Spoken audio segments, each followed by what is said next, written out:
أعوذ بالله من الشيطان الرجيم أعوذ بالله من الشيطان الرجيم بسم الله الرحمن الرحيم السلام عليكم ورحمة الله وبركاته الحمد لله رب العالمين والعاقبة للمتقين ولا عدوان إلا على الظالمين أشهد أن لا إله إلا الله وحده لا شريك له وأشهد أن سيدنا محمدا عبده ورسوله اللهم صل وسلم وبارك على سيدنا محمد وعلى آله وأصحابه ومن تبعهم بإحسان إلى يوم الدين اللهم اشرح لنا صدورنا يا الله kau lapangkanlah hati-hati kami ya Allah wahassin akhlaqana wa adabana ya Allah kau perelokkanlah dan sempurnakanlah akhlak-akhlak kami dan adab-adab kami ya Allah wa yassir lana umurana fid dunya wal akhirah. Ya Allah, Engkau permudahkanlah segala urusan-urusan kami sama ada di dunia dan di akhirat, Ya Allah. Allah marzuqnal fahma wal ilma. Ya Allah, Engkau rezekikanlah kepada kami kefahaman dan ilmu pengetahuan, Ya Allah. Wal hikmata wal aqla, Engkau rezekilah juga kepada kami hikmah, kebijaksanaan dan akal yang sempurna, Ya Allah. Birahmatika ya arhamar rahimin, dengan rahmatmu, Ya Allah, ya arhamar rahimin. Walhamdulillahi rabbil alamin. Amma ba'd. Yang saya hormati dan saya muliakan Kak Salwa dan urus setia muslimat. Yang saya hormati dan saya muliakan para ahli ilmu. Yang saya hormati dan saya muliakan tuan-tuan, puan-puan, muslimin muslimat yang dirahmati Allah Subhanahu wa taala sekalian. Alhamdulillah, seperti biasa kita bersyukur kepada Allah Subhanahu wa taala, terutamanya kita berada pada Sayyidul Ayyam. Ia berada pada penghulu kepada hari-hari yang kita lalui dalam kehidupan kita, yang mana pada hari ini Allah Subhanahu Wa Taala telah memilih khusus kepada kita umat ya Nabi Muhammad sallallahu alaihi wa alihi wasahbihi wa baraka wasallam. Baik, insya-Allah kita teruskan lagi pengajian kitab Durratul Hikam, iaitu permata ataupun mutiara hikmah. Ya, kata-kata hikmah yang dinukilkan ya daripada guru kami, iaitu Syekh Yusuf Muhyiddin Al-Bakhur Al-Hasani hafizahullahu ta'ala, yang mana buku ini disusun oleh Syekh Zaini Ahmad ya hafizahullahu ta'ala. Baik, insya-Allah pada pagi ini kita teruskanlah ya, sebab kita dah baca ya, dah banyak tajuk dah kita baca. Dan pada hari ini pada asalnya ya tuan-tuan dan puan-puan belajar dengan Fadil Ustaz Dasuki. Beliau hari ini ke mana? Ke Bera. Beliau masuk ke program dalam hutan hari ini. Sayanya semalam jumpa dengan dia, dia ajak juga saya pergi, tapi saya kata minta uzur. Kalau tidak saya pun duduk dalam hutan juga 3 hari 2 malam. Bulan berapa baru je, baru 2 bulan, bukan 2 bulan lah, sebulan yang lalu je tu masuk hutan. Setakat ni lepas PKP ni dah 3 kali dah masuk hutan. Ustaz Dasuki dia minat masuk hutan. Ada program, bukan masuk saja, ada program. Saya sepatutnya terlibat jugalah, tapi oleh kerana ini hari pertama saya di sini, saya datang sini dululah. Baik, insya-Allah kita sambung pada muka surat 19. Betul ya? Baik, tajuknya untuk hari ini sebagai suatu peringatan kita daripada kalam-kalam hikmah ya para alim ulama, iaitu manakah pilihan kamu. Hidup ini tuan-tuan dan puan-puan, kita yakin sangat-sangat bahawa kita sedang berdepan dengan pilihan. Dan pilihan ni tak banyak, antara 2 sahaja. Ya. Antara syurga dan neraka. Antara apa? Antara dosa dan pahala. Tapi kita nak bincang ni antara dunia dan akhirat. Kita nak pilih yang mana? Sekarang ni dah banyak buat pilihan kan? Padahal 2 je pilihan. Nak buat dosa ke nak buat pahala? Memang ramai yang pilih pahala tapi banyak dosa. Dia tu yang peliknya. Betul kan? Sekarang rasa macam mana? Rasa banyak dosa ke rasa banyak pahala? Tapi katanya setiap kali pilih pahala. Agak-agak sekarang ni ke syurga ke neraka? Yang ni tak berani nak jawab dah. Tapi pandai-pandai. Tapi ada orang, dia tak pandai lagi nak buat pilihan. Dan dia tak tahu lagi nak pergi ke syurga ke neraka. Dia tak tahu. Dia kata nak masuk syurga, tapi dia mengumpat tak berhenti lagi. Tu ke mana perginya? Jadi inilah antara pilihan-pilihan yang kita kena buat sekarang. Jadi antaranya ialah antara dunia dan akhirat. Baik. Maka kata Syekh Yusuf hafizahullah ta'ala, seandainya dunia itu emas dan akhirat itu perak, yang manakah pilihan kamu? Mestilah kita pilih emas. Antara emas dan perak, nak yang mana? Yang kat lengan tu emas ke perak? Yang kat jari tu emas ke perak? Sudah. Tapi seandainya dunia itu emas dan akhirat itu perak, yang manakah pilihan kamu? Sebaik-baik emas akan dibinasa, dan seburuk-buruk perak kekal abadi. Manakah pilihan kamu? Itu antara perumpamaan. Emas ni kadang-kala dicairkan kembali, tapi perak jarang diguna kembali. Ya, kalau dah buat itu macam kuali apa, dia jarang jalan, kita kena kata ya. Tapi saya taklah mahir sangat dalam bab emas dan perak ni. Tapi itu disebut oleh alim ulama bahawa kadang-kala emas itu dia akan dicairkan balik, akan diubah bentuknya. Tapi perak ni dia jarang nak ubah balik, nak buat apa lagi? Baik, itu perumpamaan. Kata Sayyidina Ali radhiyallahu anhu, mathalud dunya masalul hayyah. Mathalu ni perumpamaan. Ni supaya sebenarnya begini tuan-tuan dan puan-puan. Saya sendiri dan mungkin kita juga sama, kita tak cukup kenal dunia. Betul ya? Dah tahu dah dunia. Ke tak tahu lagi? Ataupun ada orang dia tak sedar di dunia, Duduk alam mana dia ni? Ya, alam fantasi apa? Baik, saya sebut sedikitlah. Dunia ni daripada perkataan, banyak perkataannya, tapi antaranya ialah daripada perkataan dunuwun. Dunuwun. Apa makna dunu? Sesuatu yang dekat. Sesuatu yang segera. Memang kita boleh tengok sekarang sebab dia dekat. Dan memang kita boleh tengok, boleh rasa sekarang sebab dia benda yang segera. Ya. Boleh dapat segera? Ya, boleh. Boleh rasa segera? Ya, boleh. Boleh pegang, boleh sentuh, semua boleh. Itu dunia. Satu maksud. Maksud yang kedua ialah dana'ah, sesuatu yang hina. Berapa ramai manusia dengan kejar dunia itu, dia jadi manusia yang hina. Akhlaknya, budi bicaranya. Betul ya? Baik, itu maksud.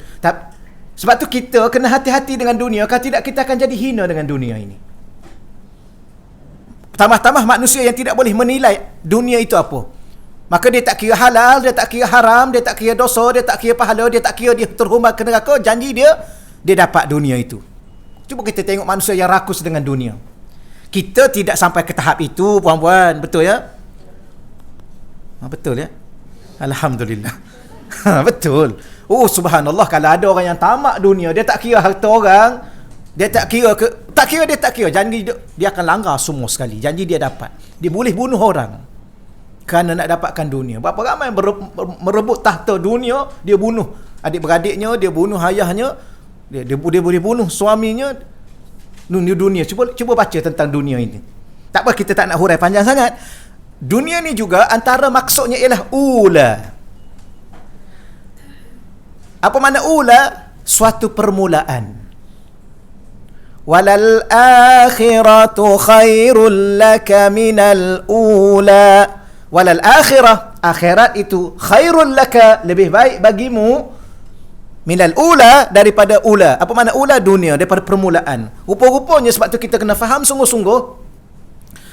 Walau sekaya mana manusia pada hari ini, setinggi mana pangkat dia pada hari ini, sebesar mana kuasanya pada hari ini, secantik mana rupa parahnya pada hari ini, itu suatu permulaan.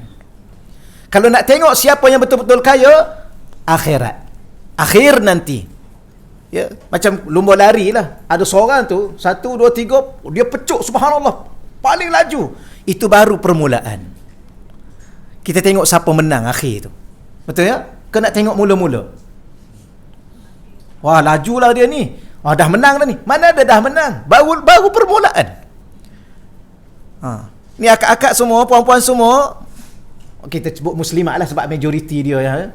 Anak tak nak, suka tak suka, kena akur lah tuan-tuan.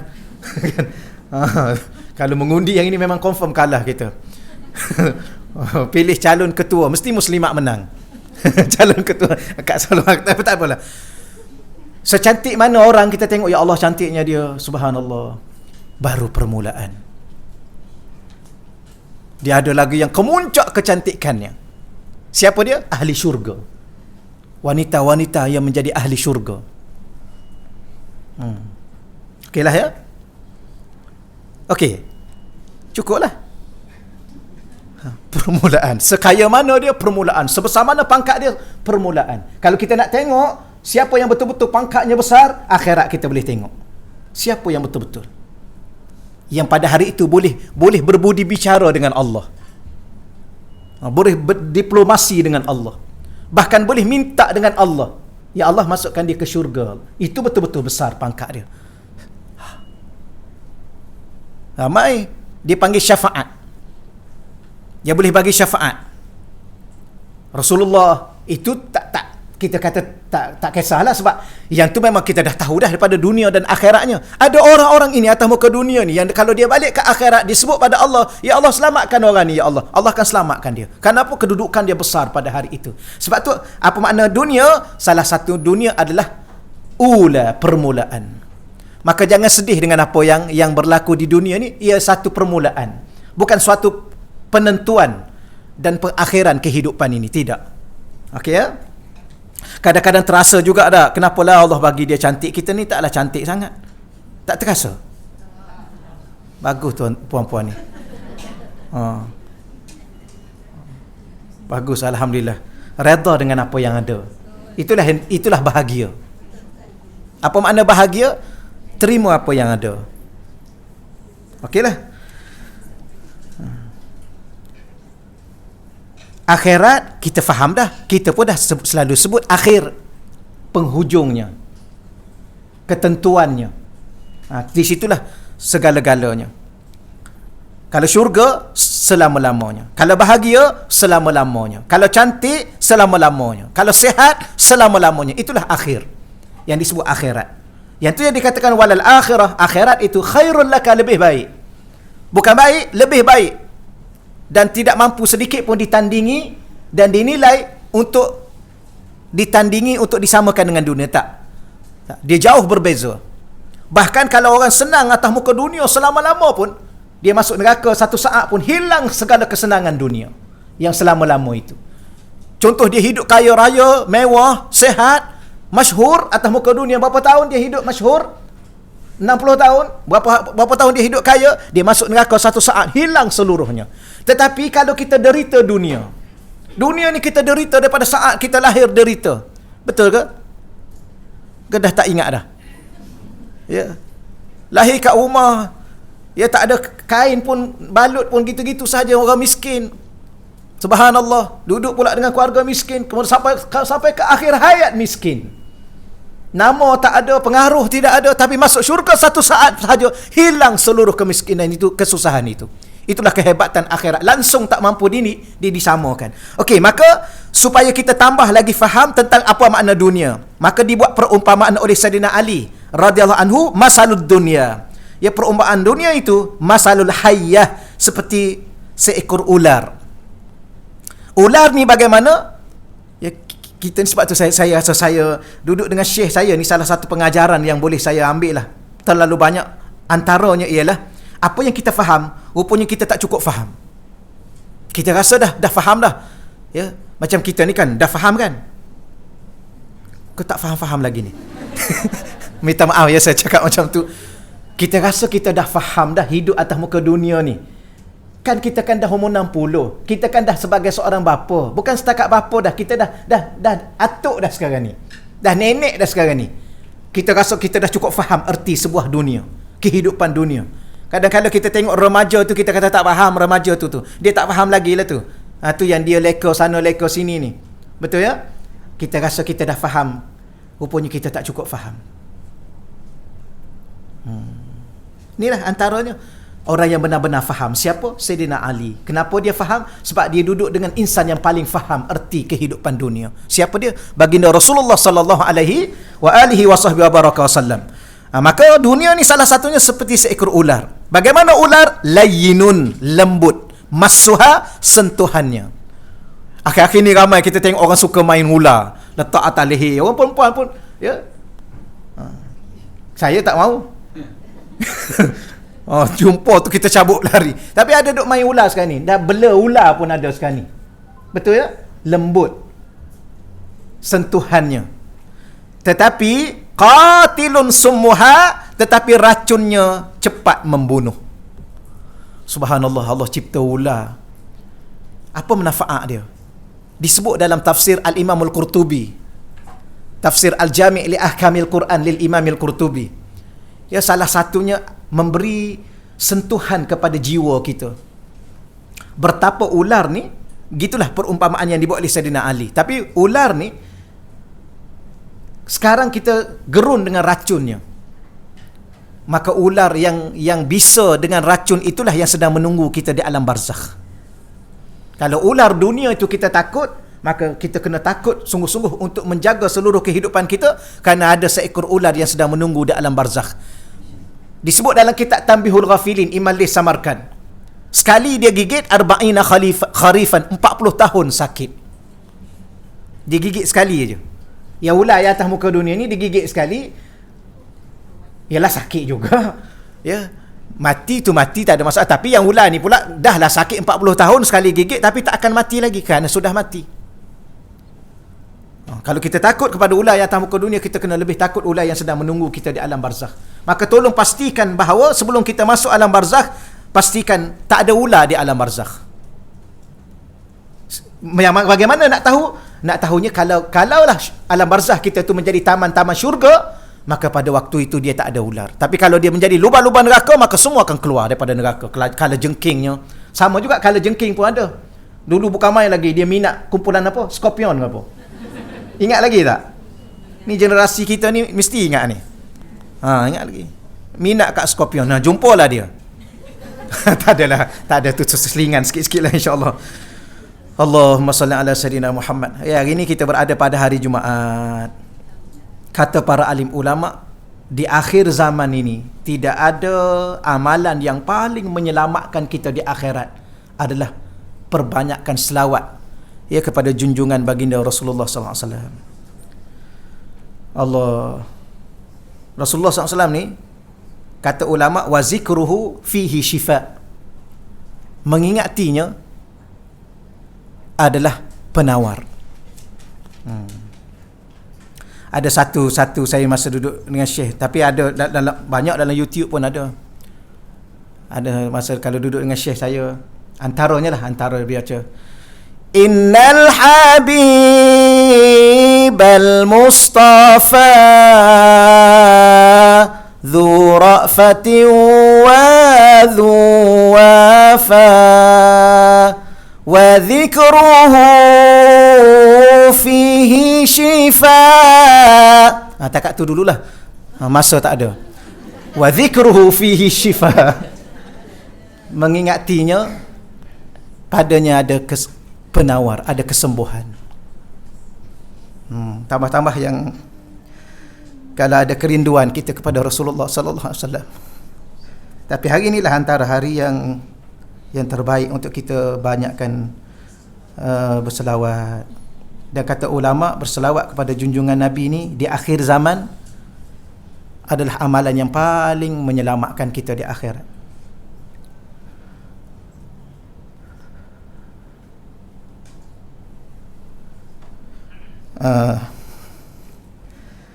Jadi kita baca firman Allah Subhanahu wa taala, alhaakumut takatsur hatta zurtumul maqabir. Kamu telah dilalaikan daripada mengerjakan amal bakti. Ya, alhaakumut takatsur. Kamu telah dilalaikan daripada mengerjakan amal bakti oleh perbuatan berlumba-lumba untuk mendapatkan dengan sebanyak-banyaknya harta benda. Ya, anak pinak, pangkat dan pengaruh. Ni ayat ni selalu kita baca, salah satunya memberi suatu peringatan kepada kita akhir zaman ini kita banyak dalam kelalaian. Salah satu lalainya kenapa? Kerana kita berlumba-lumba mendapat sebanyak mungkin. Ya. Ada orang kita tak tahulah berapa banyak lagi dia nak. Contohnya kita dengar cerita ada orang ni ribuan ekar tanah. Kita nak dapat satu lot rumah pun kan. Tapi ada orang dia kejar. Yang kejar tanah, yang kejar duit, ya, bilion. Yang kejar duit, yang kejar pangkat, tu. Yang kejar anak pinak ada juga kan. Memperbanyakkan anak ada. Yang ni akhir zaman ni kurang sikit. Dia kata gini, berlumba-lumba mendapatkan dengan sebanyak. Apa yang banyak? Harta benda. Anak pinak. Kenapa disebut anak pinak? Sebab orang Arab ni kalau dia suka anak dia ramai dan anak lelaki. Lepas tu dia kahwin sebanyak mungkin untuk dapatkan anak seramai mungkin, anaknya lelaki. Sebab tu dia disindir baginda Rasulullah SAW bahawa Rasulullah ni ialah abtar, orang yang telah terputus zuriat. Kerana apa? Kerana anak-anak lelaki baginda Rasulullah SAW ini meninggal dunia. Yang tinggalnya perempuan itu sahaja. Itulah. Baik, kemudian hatta zurtumul maqabir, sehingga kamu masuk kubur. Rupanya ni salah satu sifat manusia. Harap-harap Allah sedarkan di saat kita lalai. Ya, kita juga sedang mengejar sesuatu yang kita nak. Ya, sebab setiap orang ni ada cita-cita dia masing-masing kan. Betul. Sekarang ni duk kejar apa sekarang ni? Macam saya sebut tadi lah, yang minat kepada pangkat, yang jiwa dia nak kebesaran, dia akan kejar sehabis mungkin. Dia tak kira umur. Betul tak? Yang minat harta benda, dia akan kejar harta. Sehingga bila? Sehingga dia masuk kubur. Masa tu dia terkejut besar bahawa apa yang dia kejar itu sesuatu yang dia ingin tinggalkan. Pelik ya? Kita kejar sesuatu yang kita nak tinggalkan. Kita kumpul sesuatu yang kita nak tinggalkan. Kita habiskan masa sebanyak mungkin untuk sesuatu yang kita tinggalkan. Ini pelik kita. Dan ada setengah ulama kata, makhluk paling pelik adalah manusia. Kan? Ada satu kata-kata tu seronok juga kita dengar. Ya, dikumpul duit, kemudian dia habiskan duit. Ya, dikumpul duit, kemudian akhir sekali dia habiskan. Masa sehat, dia habiskan sehat dia untuk kumpulkan duit. Apabila dia tua nanti, masa dia sakit, dia habiskan duit dia untuk ubat kesakitan dia. Ni tak pelik. Maka nikmati kesihatan yang ada ni, berpada-padalah mencari sesuatu sehingga hilang kesihatan yang ada. Kenapa? Kerana dia sihat ni, dia guna kesihatan itu. Dia kumpul harta, dia cari harta, tak kira kerja siangnya, malamnya, segala-gala dia buat. Maka akhir sekali dia jatuh sakit. Kerana dia tidak menggunakan kesihatan itu untuk sedikit. Akhir sekali dah sakit, dia habiskan duit yang dia kumpul pula. Bayar itu, bayar ini. Ini pelik. Okey, dah setakat tu dulu. Kalau dia begini, dia tak payah piacara panjang-panjang sekarang ni. Sebab saya yakin tuan-tuan dan puan-puan yang ada depan saya ni sudah cukup faham. Untuk kita tambahkan sikit, apa yang nak tambahnya? Rasa. Sebab faham saja tanpa rasa tak cukup menggerakkan seketul hati kita. Ia dalam bertindak, dalam memberi suatu kesan dalam diri kita. Sebab itulah minta rasa. Sebut Allah ada rasa, sebut Rasulullah ada rasa. Paling-paling kurang pun sebut Allah rasa gerun, rasa takut. Macam mana aku nak jumpa Allah? Macam mana kalau suatu hari nanti aku berdepan dengan Allah? Apa aku nak jawab? Kalau Allah tanya aku, kamu bawa apa jumpa aku? Apa tuan-tuan dan puan-puan nak jawab? Jumpa dengan Rasulullah, apa kita nak jawab depan Rasulullah? Dengan keadaan saya, dengan keadaan tuan-tuan dan puan-puan pada hari ini, agak-agak boleh tak jumpa Rasulullah? Macam mana kita rasa? Jumpa Allah, macam mana kita rasa? Yang dia benda-benda kalau boleh, rasalah rasa. Macam mana nak rasa, mintalah dengan Allah. Ya Allah, Engkau jadikan hati aku ni ada rasa, Ya Allah. Sebab salah satu daripada benda yang bahaya, bila mana kita hilang rasa. Hilang rasa takut pada Allah, hilang rasa malu kepada Allah, hilang rasa rindu kepada Rasulullah. Hilang rasa. Salah satu sifat orang munafik, dia hilang rasa. Kan ada suratul Baqarah tu, wa ma yash'urun yukhadi'una Allah walladzina amanu wa ma yakhda'una illa anfusahum wa ma yash'urun. Tak payah terjemah lah ya. Yukhadi'un Allah. Ada orang atas muka dunia dia tipu Allah. Yukhadi'un Allah walladzina amanu, dia juga tipu orang beriman. Ya, yukhadi'un Allah walladzina amanu wa ma yakhda'una illa anfusahum. Sebenarnya mereka tidak menipu Allah, mereka tidak menipu orang beriman, tetapi mereka menipu diri mereka sendiri. Wa ma hum yash'urun, tetapi mereka sudah hilang rasa, mereka tak rasa. Hilang rasa ni salah satu ciri orang munafik. Ya, rasa takut, rasa gerun, rasa harap, rasa cinta, rasa rindu, rasa malu nak jumpa dengan Allah. Benda-benda begini kita kena ada. Baik, firman Allah Subhanahu Wa Taala, wasari'u. Lambatlah saya baca tajuk ni. Ya, wasari'u, naklah engkau bersegera. Sari'u ni bersegera. Ada satu tajuk dalam kitab Riyadhus Salihin Al-Imam Nawawi, ya, Al-Mubadarah dia panggil. Mubadarah pun betul, Musara'ah pun betul, iaitu kita berlumba-lumba, bersegera ila maghfiratin, kepada mendapatkan maghfirah.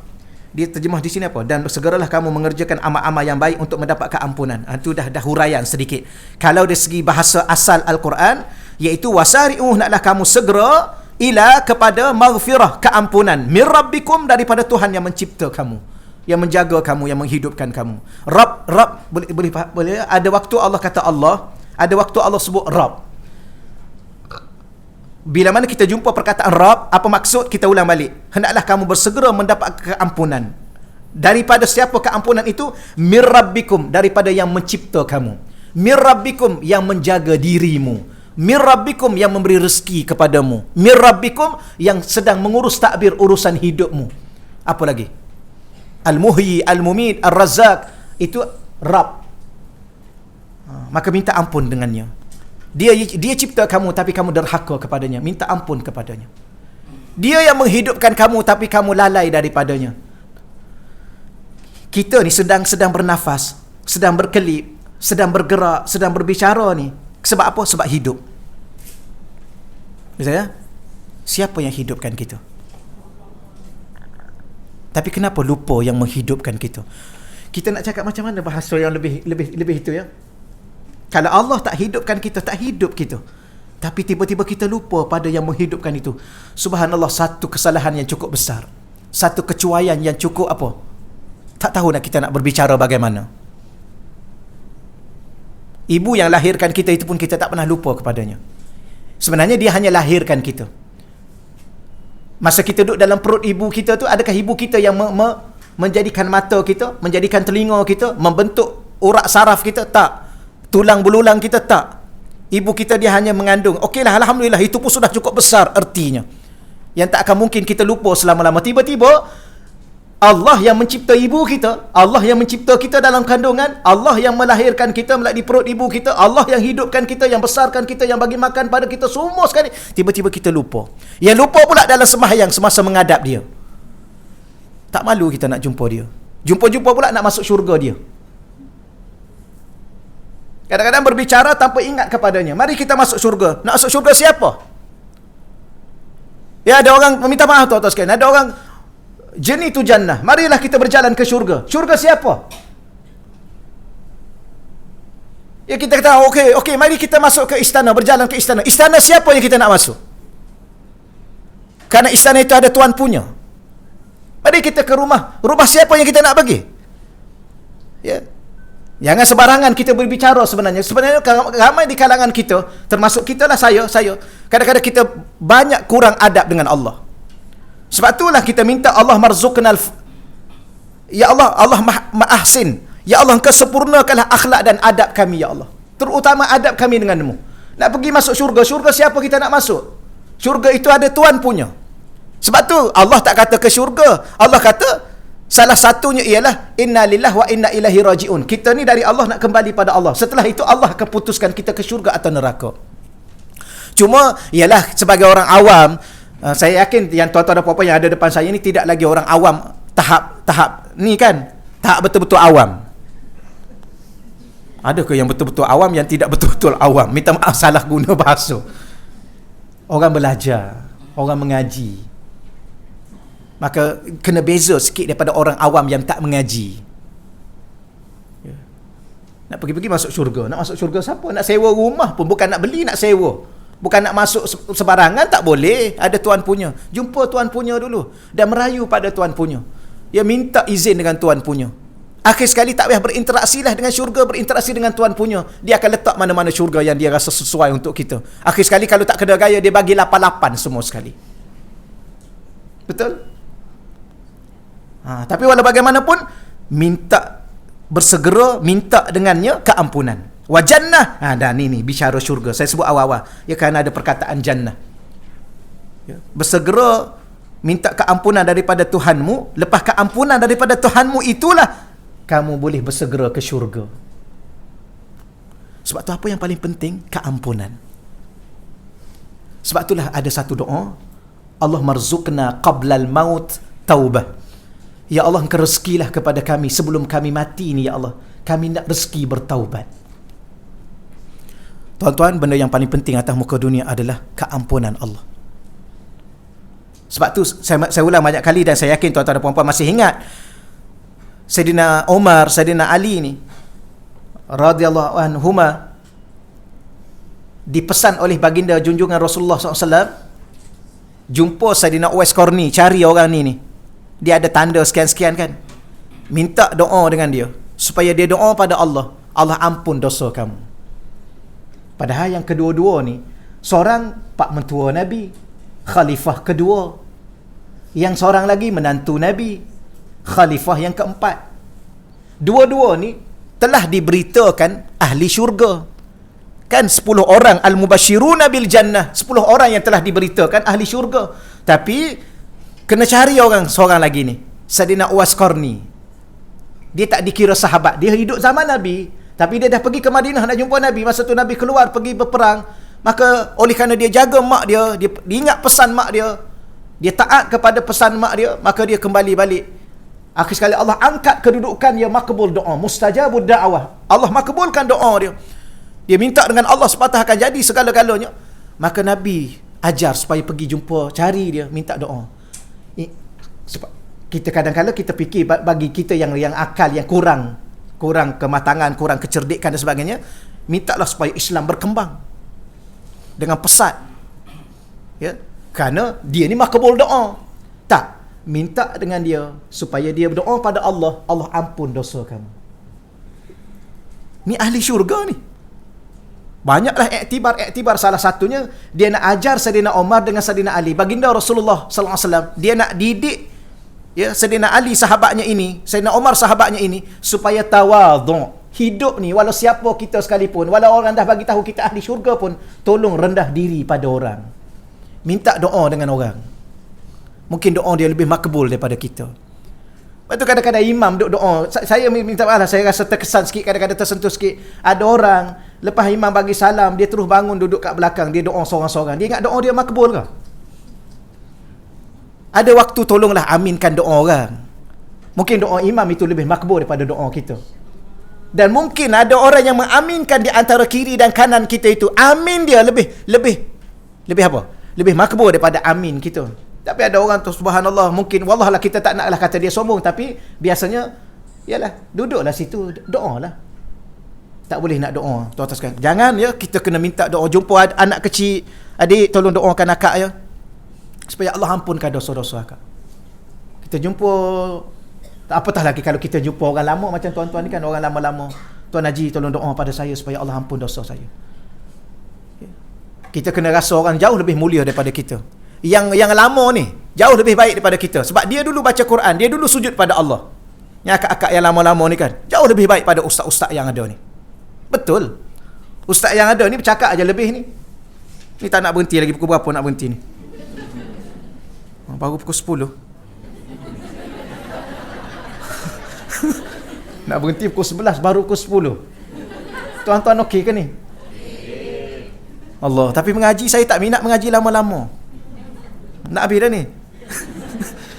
Allah, apatah lagi kalau dia kanak-kanak. Dosa dia jauh lebih sedikit daripada kita. Bahkan mungkin dia tak ada dosa lagi. Jumpa anak-anak kecil tu kan yang datang, jangan marah. Dia duduk bising kat belakang, anak kecil duduk bising. Diam. Tak kena. Gitu. Mau bising kat masjid. Baik dia lah umur tu dah sampai masjid. Kita umur berapa baru sampai masjid? Ya. Belah. Minta maaf lah cakap kan. Belagak dia baru pencin, baru datang masjid. Tak marah kat budak kecil tu. Jangan. Adik datang sini sekejap. Tolong doa kat makcik ya supaya Allah ampun dosa makcik. Cakap amin ya, amin. Dia pun amin. Daripada marah kat dia, mai sekejap. Bagilah gula, bawalah gula-gula tu dalam poket tu. Dia jumpa anak-anak yang kecil, datang sini mai makcik nak bagi, tapi tolong doa kat pakcik ya. Ya supaya Allah ampunkan dosa pakcik. Pakcik dah tak lama dah nak pergi jumpa Allah. Daripada kita marah dia. Betul, dia pun ambil gula-gula, diamlah dia. Mesti dia tak bercakap dah ada gula-gula dalam mulut. Kan? Kita larang. Memang tak payah larang lah dia, memang dia. Sama-sama ada kawan, bagi 2 biji. Bawa berapa? 10. Agak-agak kawan dia ada. Bagi ni. Duduk kat ujung tu, jangan bising, ambil gula-gula. Bagi yang keras sikit biar lambat habis.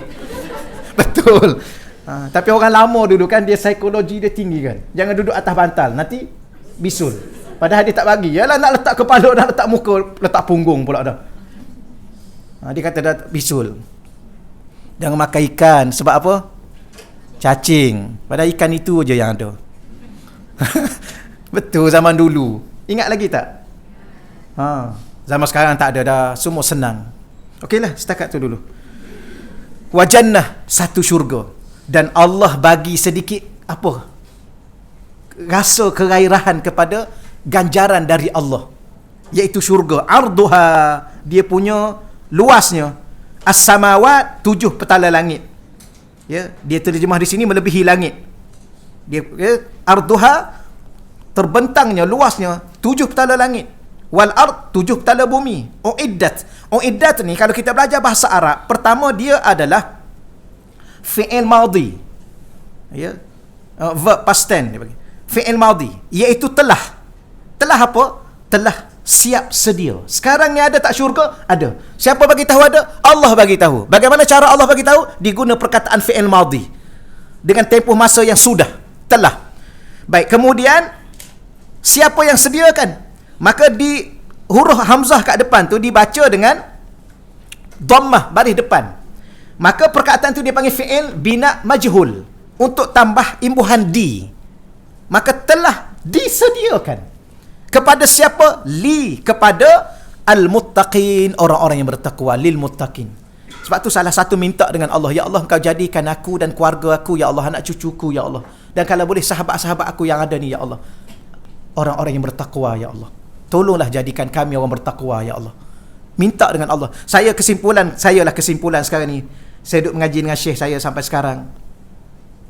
Syekh saya ni, Syekh Yusof ni, tiap-tiap hari buat online, kuliah online tiap-tiap hari daripada Lubnan. Sebelum ni beliau datang, dah tak boleh nak datang dah. Tiap-tiap hari, kadang-kadang pagi, kadang-kadang petang, beliau buat online. Jadi setiap kali kita mengaji, pesan minta dengan Allah. Yang kita usaha je lah, setakat mana boleh. Usaha datang mengaji, duduk sekejap, buka kitab, ya. Selebihnya minta. Kita nak apa? Ya. Yang ni salah satunya, kita nak syurga, minta syurga. Kenapa? Kerana sembahyang yang ada tak cukup untuk bawa kita ke syurga. Nak bayar apa yang ada ni pun tak terbayar dah. Nak bayar kelipan mata, nak bayar hembusan nafas, nak bayar denyutan jantung, nak bayar segala apa yang ada dalam jiwa dan hati kita, roh, segala-gala tak mampu nak bayar dengan apa yang ada. Maka yang ada ni kenapa buat juga? Kerana itu adalah perintah Allah sebagai seorang hamba. Kita buat ajalah takat mana yang mampu. Selebihnya yang ganjaran-ganjaran itu minta dengan Allah. Masukkanlah aku ke syurga, ya Allah. Masukkanlah ibu bapa aku ke syurga, ya Allah. Tolonglah, ya Allah. Aku merayu, ya Allah. Merayu berapa banyak? Jangan berkira lah. Allah tak pernah berkira dia bagi kat kita. Sehingga kita sendiri pun tak boleh nak kira, nak hitung apa yang Allah bagi. Kita yang duduk tengah rasa ni. Ni, apa sedang sekarang ni? Rasa sihat. Sekarang ni rasa apa? Rasa boleh bernafas dengan elok, tidak sesak, tidak apa. Berapa banyak dah bernafas? Hembus nafas, tarik nafas, tak tahu. Betapa Allah Ta'ala tidak pernah berkira dengan kita. Sebab tu kita jangan sampai berkira dengan Allah. Ada 100 dah ni, cukup lah dulu. La ilaha illallah, la ilaha illallah. Dah 100 dah. Banyak dah tu. Jangan berkira. Kalau la ilaha illallah, alhamdulillah dah 100,000, tu baru betul. Ni 100. Kemanalah sangat 100? Berkelik satu hari 100. Tarik nafas, hembus nafas satu hari 100. Kau tak kisah sangat berapa? Tapi kita subhanallah subhanallah subhanallah subhanallah subhanallah 33 cukup dah. Yang tu yang lepas sembahyang, yang lepas pada itu. Gitulah insya-Allah ya, jangan berkira dengan Allah. Dan kalau kita tidak berkira dengan Allah, macam pergi masjid, jangan berkira sangat. Dahlah pergi masjid ada waktu-waktunya. Tidak selalu datang masjid ada waktu. Duduklah dulu. Ni dah datang lewat balik awal. Hari Jumaat, minta maaf tuan-tuan ya. Orang duk khutbah. Kita kan, saya ketua khutbah, ada satu tempat yang saya tetaplah khutbahnya. Dah agak lama dah. Kita duk tengah khutbah ni, nampak tu baru berjalan, melenggang duk main telefon. Orang duk khutbah duk berjalan. Ada satu kali saya khutbah, dia main telefon. Dia pun letak kat depan. Saya ni member kat atas ni. Mimbar kat atas ni. Dia duk main telefon kat bawah tu. Bagus juga dia duk soft depan. Bagus, dia datang awal lah maknanya.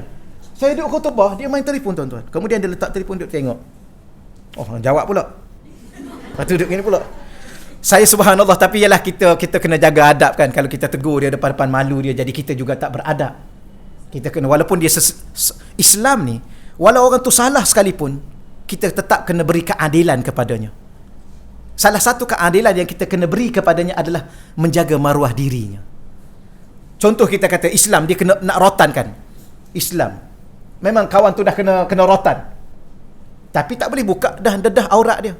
Ni yang hukuman sekarang ni, yang rotan sekarang ni, dia buka punggung kawan tu. Kawan tu walaupun memang dia salah, punggung dia ada maruah.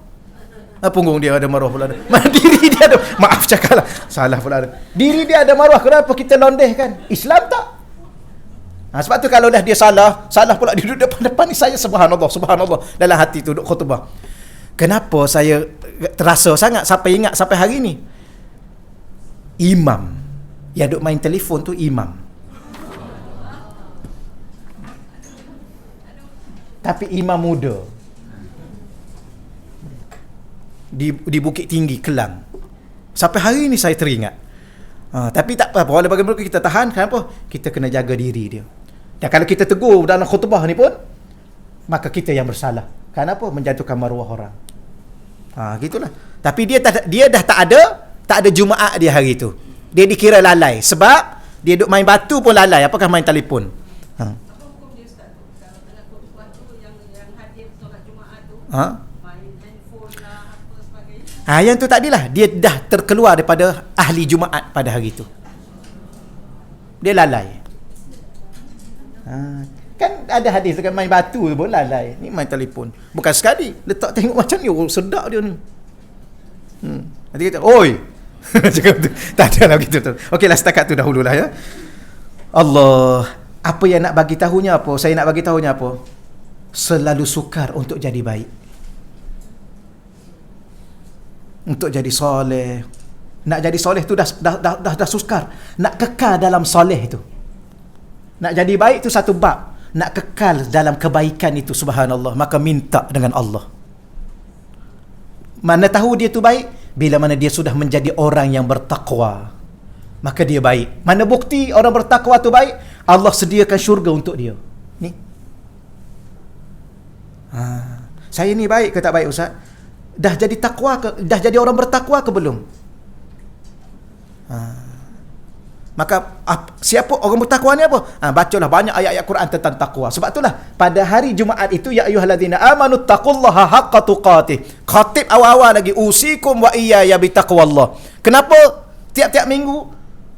Cukuplah sekali sebulan, cukuplah tak tiap-tiap minggu. Dan bahkan menjadi rukun. Kenapa? Untuk pastikan orang yang mendengar pada hari Jumaat itu menjadi suami-suami dan lelaki-lelaki yang bertakwa. Kerana mereka lah yang boleh menyebabkan isteri dan anak-anaknya menjadi takwa. Dan kalau satu keluarga bertakwa, Allah sediakan syurga ni. Akan sediakan? Tidak. Sudah siap sedia. Subhanallah. Seronok kita kalau kita dengar. Sebab tu minta dengan Allah. Minta ni tuan-tuan. Satu, solat hajat. Yang kedua, doa. Pernah tak kita solat hajat untuk jadi orang bertakwa? Yang ni kurang sikit saya dengan tuan-tuan buat. Kita solat hajat sebab apa? Sebab anak nak exam. Apa lagi solat hajat? Sebab nak pergi Mekah kan, solat hajat supaya selamat pergi dan balik. Sepatutnya solat hajat selamat pergi, jangan balik. Takkan tak nak meninggal di Madinah. Duduk dekat dengan Nabi. Kuburnya namanya Baqi', Jannatul Baqi'. Balik Malaysia boleh tentu lagi. Oh, tapi kalau cakap ke anak-anak, mama pergi ni, mama tak balik dah. Sudah. Mama yang menangis dulu. Betul. Tapi mintalah dengan Allah, tuan-tuan. Ya Allah, kalau engkau izinkan aku untuk berpijak lagi di bumi Madinah, di bumi kekasihmu, ya Allah, kau ambillah nyawa aku di situ, ya Allah. Ya. Allah. Okey, muka surat 20. Panjang pula tajuk ni. Muka surat 20. Badiru bil a'mal. Badiru ni, tu yang kita kata ada dua perkataan. Sari'u pun boleh, badiru pun boleh. Dalam tajuk kitab Riyadhus Shalihin, mubadarah. Apa makna? Bersegera. Bil a'mal, melakukan amal-amal. Fitanan, sebelum kedatangan fitnah. Kaqita'il lail, dan fitnah itu seperti potongan malam yang gelap gelita. Hendaklah segera buat amal. Sekarang kalau nak baca Quran, baca. Sekarang kalau nak menderma, derma. Sekarang kalau nak datang masjid, datang. Sekarang kalau rasa nak datang kuliah, datang segera. Jangan tangguh-tangguh sebelum datangnya fitnah. Apa makna fitnah? Zaman ujian yang begitu berat. Ujian itu bagaimana perumpamannya? Perumpamannya kita berada pada malam yang gelap gelita. Ingat tak pernah kadang-kadang kita duduk dalam rumah, tiba-tiba elektrik tak ada kan? Terpadam lampu. Kita angkat tangan kita pada masa itu pun tak nampak. Depan mata ni pun tak nampak. Itulah fitnah. Nak bagi tahu kepada kita betapa kita suatu hari nanti akan berada dengan fitnah ini, akhir sekali kita pun tak tahu kita dalam fitnah, dalam ujian yang besar. Ni. Jangan ni. Masa makan, masa tidur, dalam tandas pun bawa ni barangkali ni. Betul. Takkan nak tinggal luar tandas kan? Pernah tinggal? Saya pernah tinggal sekali, hilang. bukan pernah tinggal, tertinggal. Tertinggal. Ada masuk tandas tu ada cermin, letak kat dia dulu. Tengok dulu cermin pun masuk tandas. Tengok, inna lillahi wa inna ilaihi raji'un. Tu mesti kau bawa lah. Tidur pun bawa. Kat masjid pun bawa. Sekarang ni duk ajar sikit lah. Berhenti kat masjid, nak masuk masjid, letak dalam box kereta, letak aje lah. Habis kalau orang pecahkan, tak tahu nak buat macam mana, biarkanlah. Sebab apa? Sebab dia rasa lain. Kalau bawa ni masuk masjid, dia rasa nak tengok. Ustaz pun nak tengok juga. Iyalah, ustaz lah kena tengok sebab jadual banyak ni. Lepas Jumaat ni nak pergi mana? Saya ni pagi ni duha, tengah hari tazkirah Jumaat, kemudian petang ada yang dengan MBSA. Tengok lepas ni nak pergi mana, rasa nak tengok dalam rumah Allah. Apatah lagi orang duk tazkirah Jumaat, kita duk main telefon. Ramai. Tapi kita tak boleh nak tegur lah. Kok dia duduk pegang telefon tu, dia duduk catik apa yang kita itu kan. Tapi catik senyum. Tu wallah alam lah dia catik apa pengajiannya. Betul. Tapi yang catik sungguh, yang catik okeylah. Allahu Rabbi, gitulah insya-Allah ya. Yusbihul rajulu, tengok salah satu akhir zaman yang akan jadi keadaan begini, wal iyaz billah, tolong berlindung dengan Allah. Yusbihur rajulu, berpagi-pagi seseorang itu mukminan, masih dalam keadaan beriman. Wa yumsi kafiran. Yumsi ni sama ada petang atau ke malam. Ni dia terjemah di sini malam. Petang tu ya, sebab kata masa al khair, selamat petang. Petang dan malam itu dah jadi kafir. Subhanallah. Pagi mukmin, petang malam tu kafir. Apa yang dia buat? Wallah alam. Di pagi tu dia masih beriman, tengah hari tu maknanya antara pagi, tengah hari, petang dan malam. Kalau kita terjemah malam, pagi beriman, tengah hari dengan petang dia buat apa? Malam dah jadi kafir. Tak tahu dia buat apa tengah hari tu. Subhanallah. Kafir dah dia. Kafir isim fa'il, bukan kufur. Kufur sifat. Dia sudah bersifat dengan ciri-ciri sifat orang kafir. Tak, dia dah jadi kafir. Isim fa'il. Dah ada sifat kafir pada dirinya. Wa yumsi, dan pada malam itu dia masih beriman. Wa yusbihu kafiran, tapi waktu pagi besoknya dah kafir dah dia. Malam pukul berapa malam? Maghrib. Pukul 12 dah masih tengah malam. Pukul 1 pagi. Maknanya daripada maghrib pukul 7.30 tu contoh sampai pukul 12 59 beriman, pukul 1 dah kafir dah. Pagi. Ataupun kalau kita kata pagi besok, pukul berapa pagi besok? Pukul 6, pukul 7 pagi dah kafir dah dia. Kalau dia mati pagi tu, Allah, inilah kehidupan yang kita sedang lalui, maka pilihlah antara dunia dan akhirat. Pandai-pandailah. Itulah keadaan dunia yang kita sedang lalui. Okey, selesai. Dunia yang menipu. Dia tambah lagi satu sifat supaya kita bincang sekarang ni bukan nak salahkan dunia. Oh, kalau macam tu ustaz, kenapa dunia ni? Salahkan diri sendiri. Ya. Bukan salah ibu mengandung, salah diri membawa nasib. Jangan salahkan. Ni saya ni ustaz, saya tak minta dilahirkan. Kenapa ibu saya melahirkan saya? Dengan sebab ibu saya melahirkan saya ni lah saya jadi begini. Saya pun tak pernah minta untuk dilahirkan. Habis siapa yang minta? Dia ingat dia seorang yang tak minta. Tapi ada orang memberi alasan begitu. Jadi bukan salah ibu mengandung, salah diri kita membawa nasib. Bukan salah dunia, salah kita yang terpedaya dengan dunia. Okey ya? Macam orang perempuan nak salahkan lelaki. Kenapa nak salahkan lelaki? Contohnya. Tak adalah contohnya. Macam kita juga nak salahkan orang rumah kita. Kenapa salahkan? Salahkan anak-anak. Ni sebab you semualah mama jadi macam ni. Kenapa nak salahkan anak-anak? Kita yang silap sebenarnya. Yang akan disoal pun bukan anak kita. Macam kita mati ni, Allah kan soal kita. Isteri Allah kan soal isteri. Okeylah, setakat dulu insya-Allah. Muka surat 21, dunia yang menipu. Kata Syekh Yusuf, setiap kali kamu ditipu orang, pasti kamu marah kepadanya. Bagaimana pula kamu tidak marah kepada dunia walaupun telah ditipu berkali-kali olehnya? Dunia ni dia menipu kita. Dia tunjukkan atau dia menzahirkan keindahan. Maka kita terpedaya dengan keindahan itu. Dia menzahirkan kemewahan. Kita terpedaya dengan kemewahan itu. Dia menzahirkan makanan yang sedap kan? Oh, terpedaya kita dengan makanan yang sedap tu. Akhir sekali darah tinggi. Akhir sekali kencing manis. Akhir sekali gaut.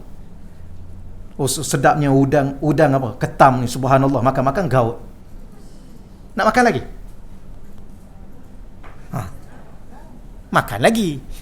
Maknanya berkali-kali ditipu. Dah tahu dah, memang tahu dah benda tu.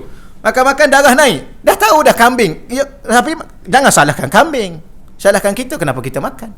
Kita dah tahu dah makan kambing tu dah jadi darah tinggi. Orang lain makan tak ada masalah pun. Maknanya bukan masalah kambing. Betul? Kalau masalah pada kambing, semua yang makan jadi masalah. Tapi kita makan okey pun, dia je yang masalah. Jadi masalah pada dia. Betul? Nabi Sulaiman, semua alam ini tunduk pada dia. Dengan jinnya, dengan malaikatnya, dengan anginnya, dengan burung-burungnya. Dia tak lalai pun daripada Allah. Ratu apa? Bilqis. Apa nama dia? Bilqis. Ratu Balqis. Yang kita orang Malaysia Balqis. Bilqis. Tak apalah, apa-apa pun bagilah. Setengah orang tak bagi nama Balqis. Sebab apa? Nama jin. Apa masalahnya ambil nama jin? Kan? Letak je lah, nak letak nama. Orang sekarang bukan letak nama, letak fi'il. Fi'il, tahu fi'il? Nama apa? Arina. Apa makna Arina? Tunjukkanlah kepada kami. Nama apa? Anzalna. Kami telah turun. Itu bukan isim, itu fi'il. Tu yang banyak fi'il tu. Tak adalah, tu selingan aja, jangan catik yang tu. Tapi lah ya. Isim. Apa? Tak ada masalah. Tapi saya ingat lagi almarhum Tuan Guru Datuk Dr. Haruddin ni, masa duduk mengaji dulu. Dia cerita pasal Ratu Balqis ni. Pergi masuk istana Nabi Sulaiman, angkat kain kan, selak kain. Sebab apa? Dia ingat ke air kolam tu depan tu. Rupanya bukan kolam. Lantai tu daripada mutiara, pure mutiara. Nampak macam air. Mana ada orang buat lantai dengan mutiara? Mahal mutiara. Nak pakai kat sini sebiji pun mahal kan? Ni lantai tu mutiara. Kayanya Nabi Sulaiman. Siapa yang buat lantai tu? Jin. Jin ambil daripada mana? Jin selam ke dalam laut tu. Tapi adakah dia lupa Allah? Tak. Dia utusan Allah, dia Nabi Allah, dia tak lupa. Maknanya bukan masalah kekayaan, masalah diri sendiri. Sebab tu ada satu kitab yang saya baca di madrasah saya tu. Kitab Rasail Darqawiyah, Imam Maulai Arabi Al-Darqawi. Dia kata apa? Dia kata sebenarnya kamu jangan salahkan segala-gala makhluk yang ada ini. Isteri kamu, anak kamu, alam ini, pangkat yang kamu ada, kekayaan yang kamu miliki, kemewahan yang kamu sedang rasai. Yang salahkan bagaimana? Jangan salahkan benda-benda ini yang menghalang kamu dari Allah. Yang menghalang kamu dari Allah adalah dirimu sendiri. Yang tak baca Quran kamu. Yang tak bangun malam kamu. Masalah apa? Kerana kamu sibuk dengan diri kamu. Kamu tidak sibuk dengan Allah. Akhir sekali kamu salahkan itu, kamu salahkan ini. Sebenarnya tidak ada benda, semua benda yang ada ini adalah bukti kewujudan Allah.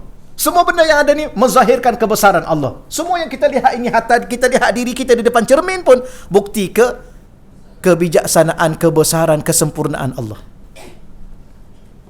Ada seorang akak tu, saya mengajar kat masjid negeri, saya kata Allah tu wujud tak bertempat dan dia tidak perlu pun pada tempat. Kerana tempat itu dia yang cipta. Sebelum itu tidak ada pun tempat itu.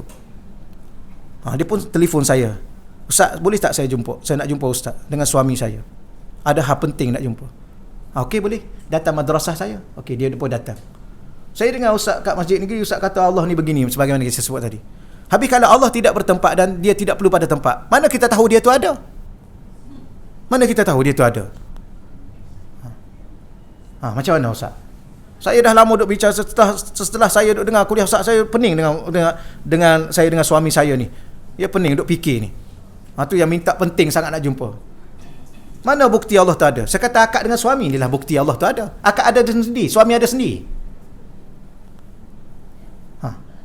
Bukti kewujudan Allah yang paling nyata dan jelas diri kita ni lah.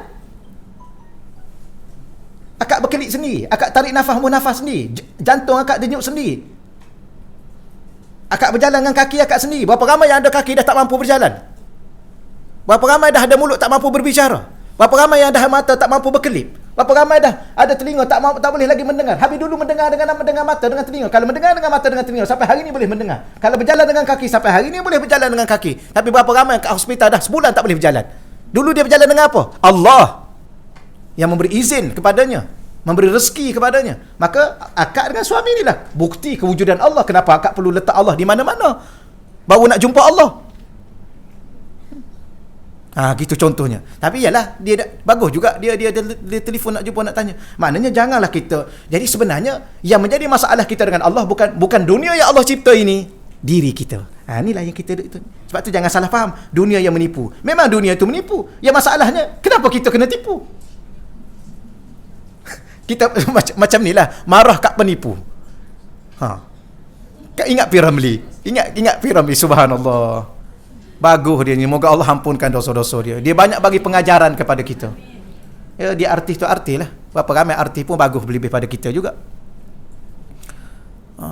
Dan engkau kena tipu tu, apa dia cakap? Engkau dah tahu dah dia penipu.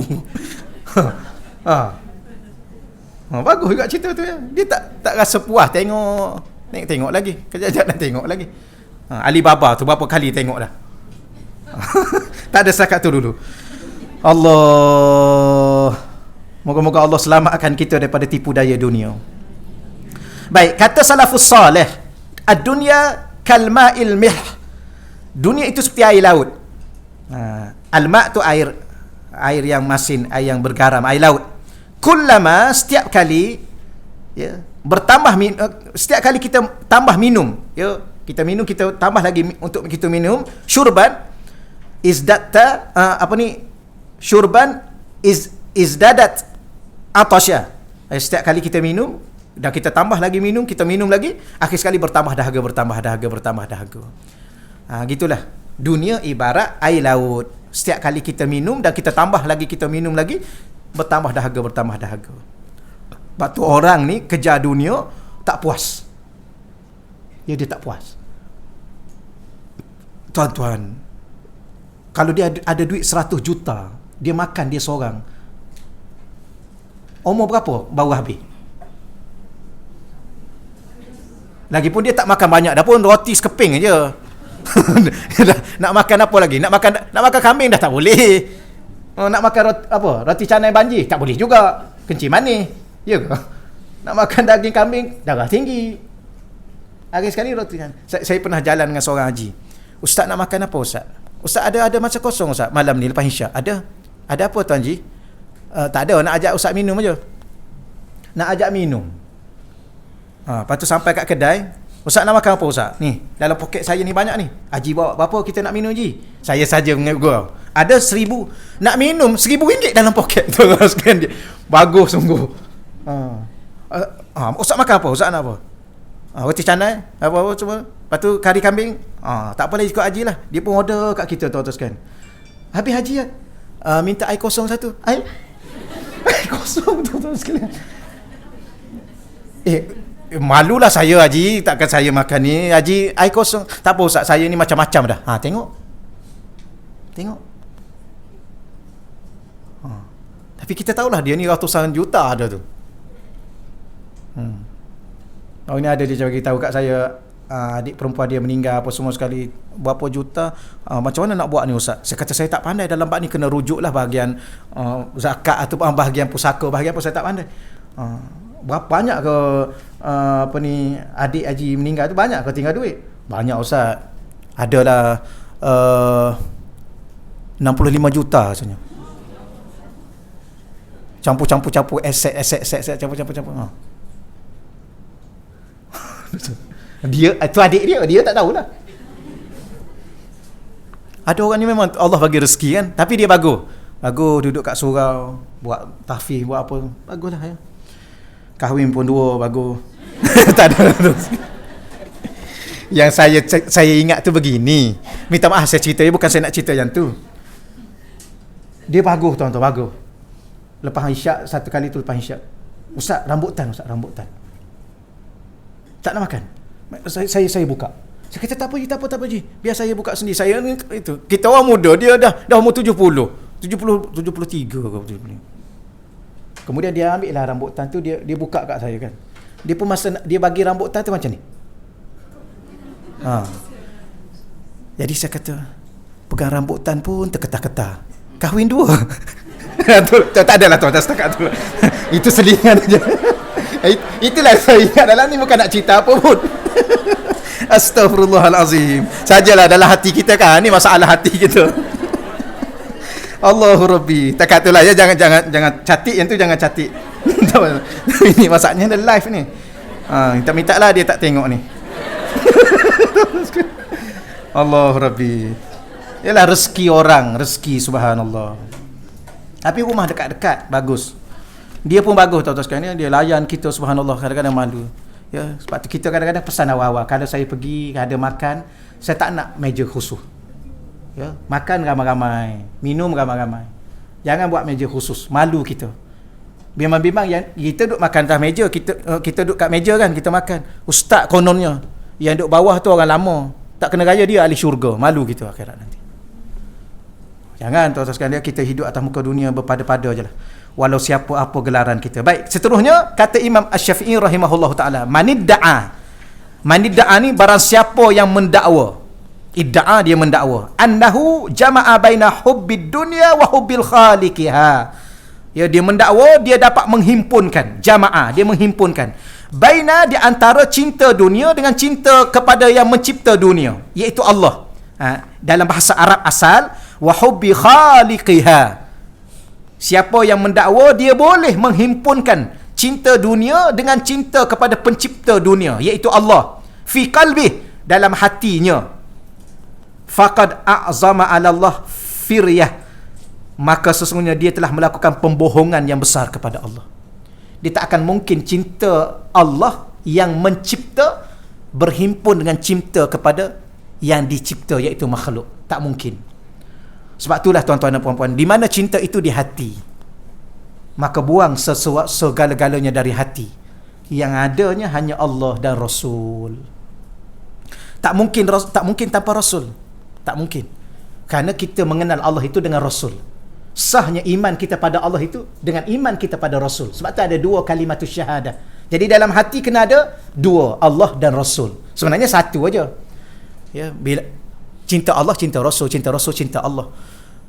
Ni. Jangan ada cinta kepada selain Allah dan Rasul. Melebihi. Baik, nak manzil, Habib, bagaimana saya nak mencintai ibu dan bapa saya? Dia begini, saya pernah sebut di sini. Siapa yang cinta Allah dan Rasul, Allah dan Rasul akan mengarahkan dia mencintai ibu dan bapanya. Kerana Allah. Kalau dia mencintai Allah dan Rasul, Allah dan Rasul mengarahkannya dan mewajibkannya mencintai isteri dan anak-anaknya. Kerana Allah. Dan maka cinta itu cinta yang tulus, cinta yang bersih, cinta yang benar. Kerana cinta itu bersandarkan kepada Tuhan yang maha benar. Dan dia tidak akan khianati cinta itu bila mana dia mencintai kerana Allah dan Rasul. Kalau dia khianati cinta kepada isterinya yang telah dia cinta kepada Allah dan Rasul, berarti dia mengkhianati Allah dan Rasul. Itu indahnya formula kehidupan. Ada orang dia tak faham. Sebab tu saya dalam tahun ini orang jemput ceramah hijrah. Saya ceramah hijrah hati kepada Allah dan Rasul. Sudah-sudahlah hati kita kan. Ingatkan saya bagi tahu. Saya pun sama juga. Ya, kita kadang-kadang kita bercinta, kita sanggup memberi hati kita kepada orang yang kita cintai. Ya. Ni bukti cinta I kat you ambillah hati I. You jaga ya. Oh, subhanallah. Kejap-kejap menangis, kejap-kejap menangis. Betul. Orang perempuan selalu bagi hati kat orang lelaki. Jangan pernah bagi hati kita. Saya ingat mak saya pernah pesan, jangan pernah bagi hati kepada seorang perempuan. Jangan pernah bagi. Habis bagi pada Allah. Setelah bagi pada Allah itulah barulah kita boleh mencintai orang perempuan itu dengan cinta kita kerana Allah. Kan? Indah tu dia punya tu. Ni I bagi hati I kat you jaga elok-elok ya. Apa lagi? Kemudian nama you terpahat di hati I. Wah. Tak payahlah. Hanya nama Allah saja kan. Oh, macam-macam lah tuan-tuan. Pelik dunia ni. Lepas tu bercinta 7 tahun, kahwin seminggu. Ada kan kahwin 2 minggu, bercinta 7 tahun, kahwin 2 minggu. Cinta apa itu? Bukan cinta. Mana mungkin cinta tuan-tuan sekalian hanya 2 minggu. Tu lama sah dia bercinta. Itu bukan cinta. 7 tahun itu bukan cinta. Ya, kerana cinta tidak akan terpisah selama-lama. Kerana cinta tak akan mungkin padam. Ya. Cinta I sudah padam buat you. Sudah. Cinta tak akan pernah menutup pintu kalau dia sudah mencintai. Ni dulu I buka 8 pintu pintu hati I buat you. Kan 8 syurga kan. Untuk kita bertemu di 8 pintu syurga.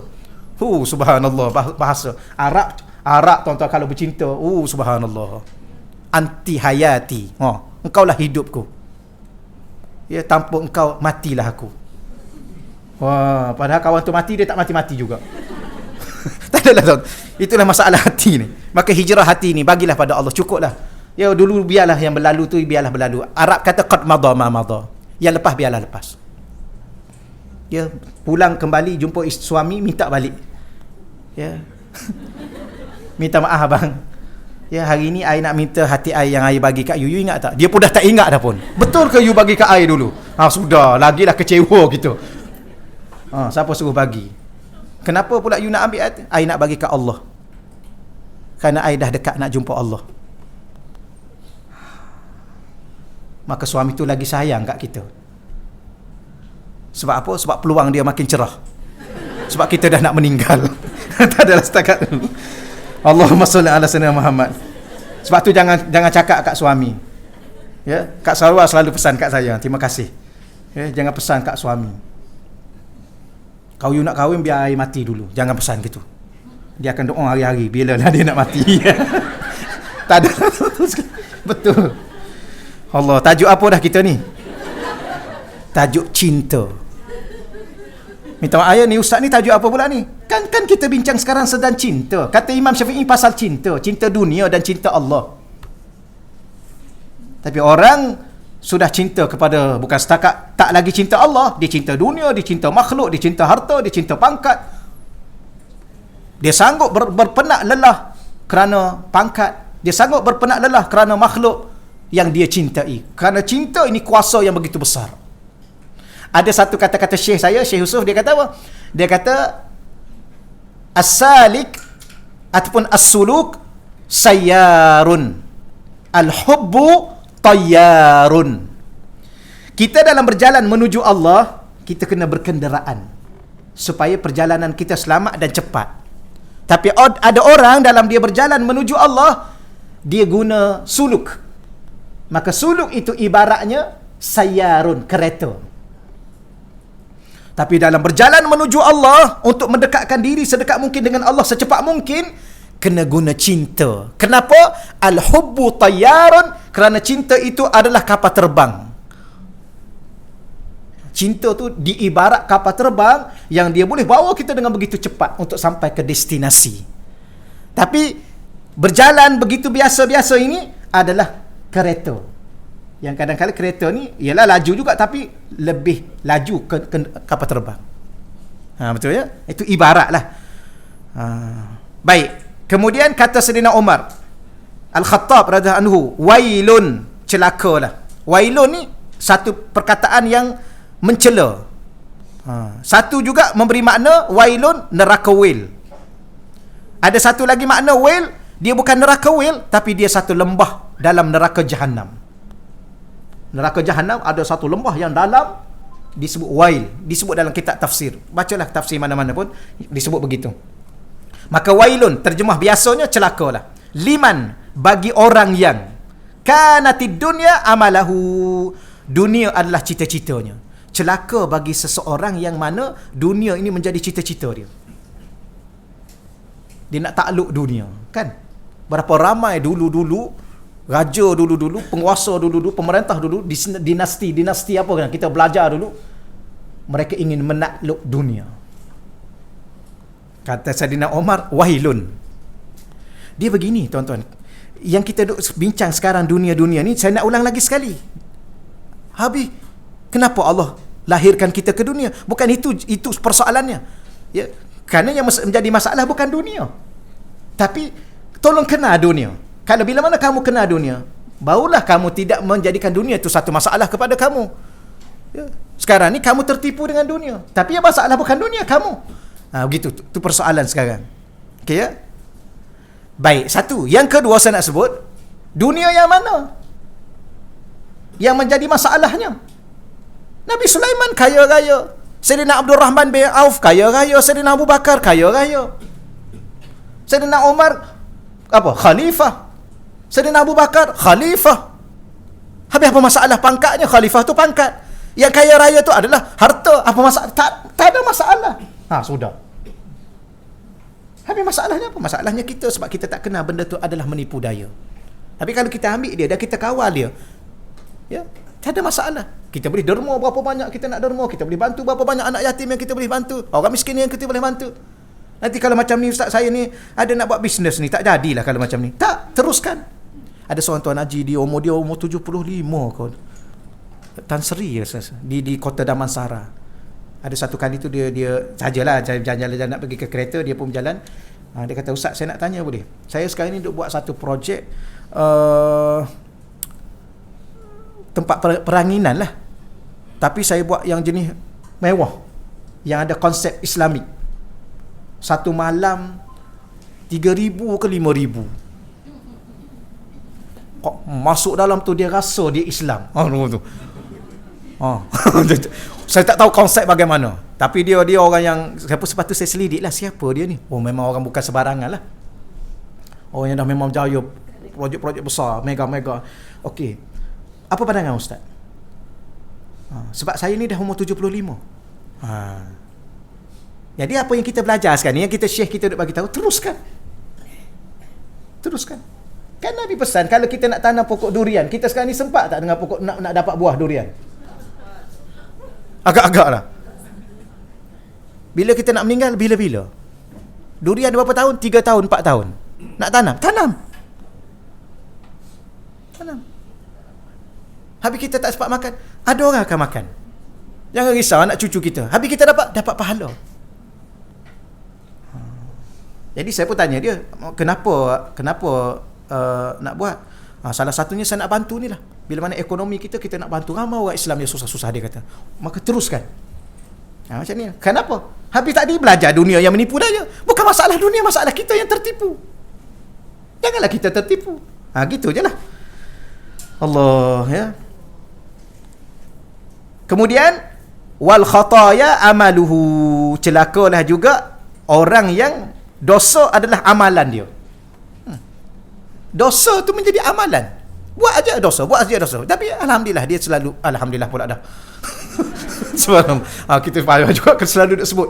Memang kerja dia. Kalau tak mengumpat, mengeji orang. Kalau tak mengeji orang, berjudi. Kalau tak berjudi, minum arak. Itu dia kerja dia. Wailun, celaka orang ni. Tapi memang ada orang, dia fikir hari-hari buat dosa je. Ini nak tipu orang ni. Besok nak tipu orang ni pula. Lusa nak kata kat orang ni. Lusa nak mengeji orang ni. Lusa nak menyumpah orang ni. Itu je kerja dia. Kerja cyber trooper. Subhanallah. Wailun, celaka dia. Duduk cari salah orang kan. Patut up. Viral. Itulah kerja dia. Cari salah viral. Ni kerja-kerja dosa. Sayyidina Omar kata celaka orang ni. Wal iyazubillah. Sekarang cyber trufo yang dibayar. Bukan sembarangan. 5,000 sebulan dibayar. Cari apa? Ni cari orang ni. Kerja dia seorang ni je. Dia cari seorang ni. Maka dibongkar kesilapan, dilondeh maruah, subhanallah. Dia nak buat apa? Dan bila mana dia post dan nak viralkan, selagi mana benda tu kekal. Satu dunia dia berjalan fitnah itu dan kekal. Kalau dia tak tutup akaun tu. Dan kalau dia mati, siapa nak tolong tutup? Orang tak tahu tu akaun dia sebab dia guna dia fake account. Dia samaran. Berjalan sampai kiamat. Berapa lama dia nak duduk dalam neraka? Ni cyber trooper ni live ni. Ni cyber trooper tak kira siapa saja. Tolong ingat tuan-tuan dan puan-puan.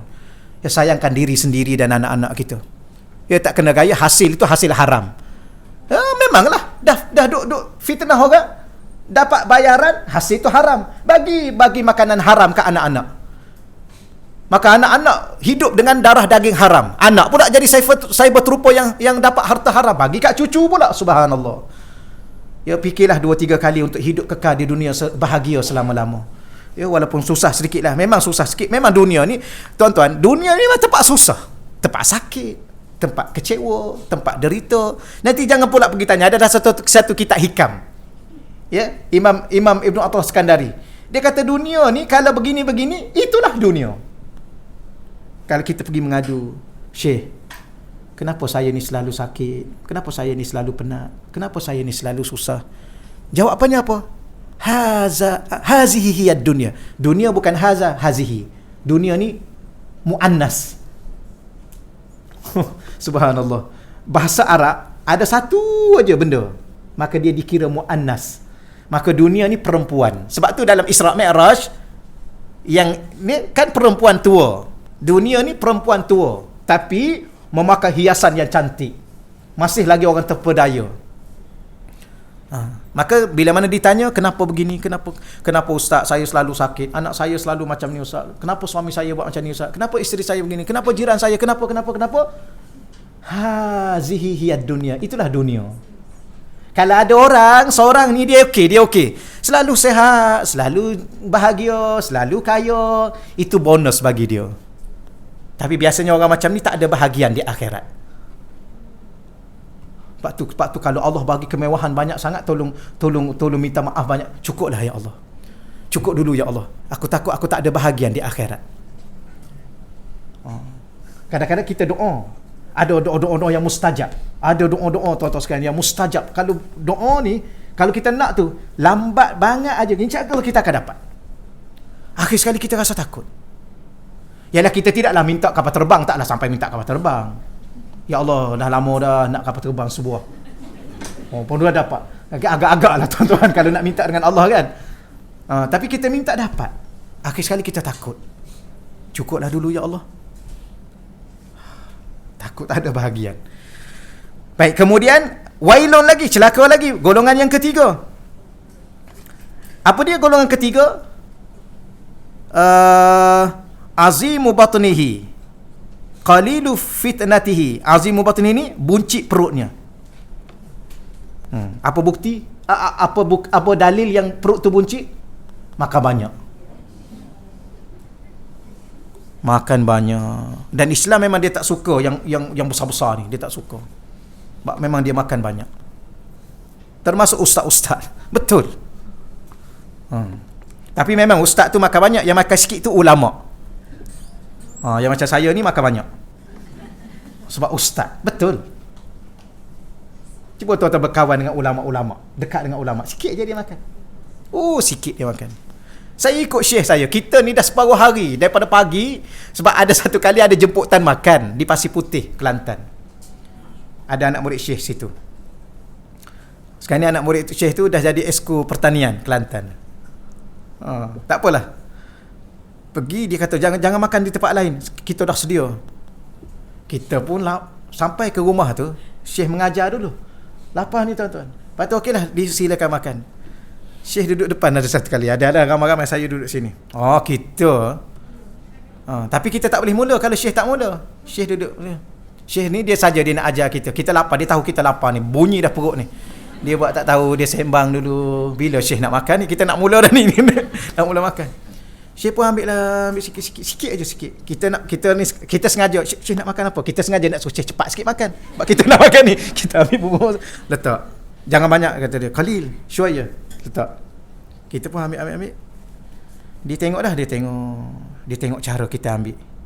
Tapi kita ambil sikit lah dulu. Jangan lebih pada syekh kan. Ni kena belajar ni, ada adab ni. Dia makan pula cepat. Dia makan sikit cepat. Aduh. Tuan-tuan, kita makan yang ni, dia dah habis, kita dah baru nak habis, kita nak tambah lagi, dia pun tengok. Dia buat macam tu. Bangun. Bangun. Tu. Pergilah dengan siapa-siapa pun, dia makan sikit. Dia tahu kita lapar, dia tahu kita nak makan banyak, tapi rumah orang, dia jaga adab. Dia buat macam tu, kita pun isyarat, kita pun bangun. Duduk ni, kejap tengok belah situ pisang, belah situ. Barulah kita baru tahu iktibar. Itu satu. Pergilah dengan siapa pun, dia macam tu. Ustaz makan banyak, ulama makan sikit. Kalau ustaz tu dah makan sikit, anak jadi ulama dah tu. Betul. Ni lah. Sebab apa? Sebab dia jadi buncit. Buncit tu bukan masalah buncit. Ada orang memang dia buncit pun. Sebab dia jenis besar. Tapi buncit kerana makan banyak. Celaka ni bukan kita menyumpah-nyumpah, tidaklah. Salah satunya kita kata membinasakan diri dia.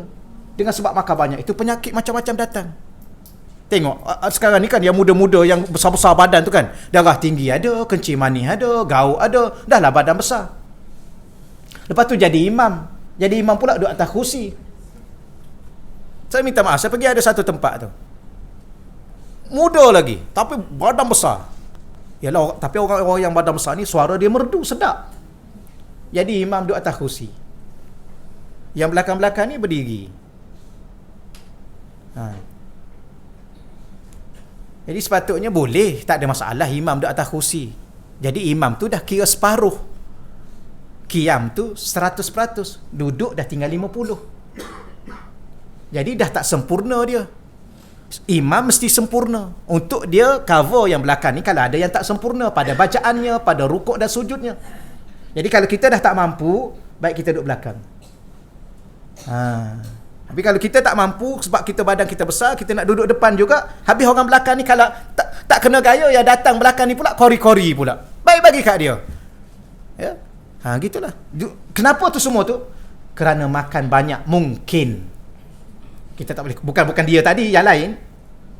Sebab apa, bila mana dah besar, perut pun dah bucik, datanglah penyakit-penyakit apa, gaut ke apa, lutut dah goyang, semua sekali. Itulah yang masalahnya dia kita. Baik, kemudiannya apa lagi?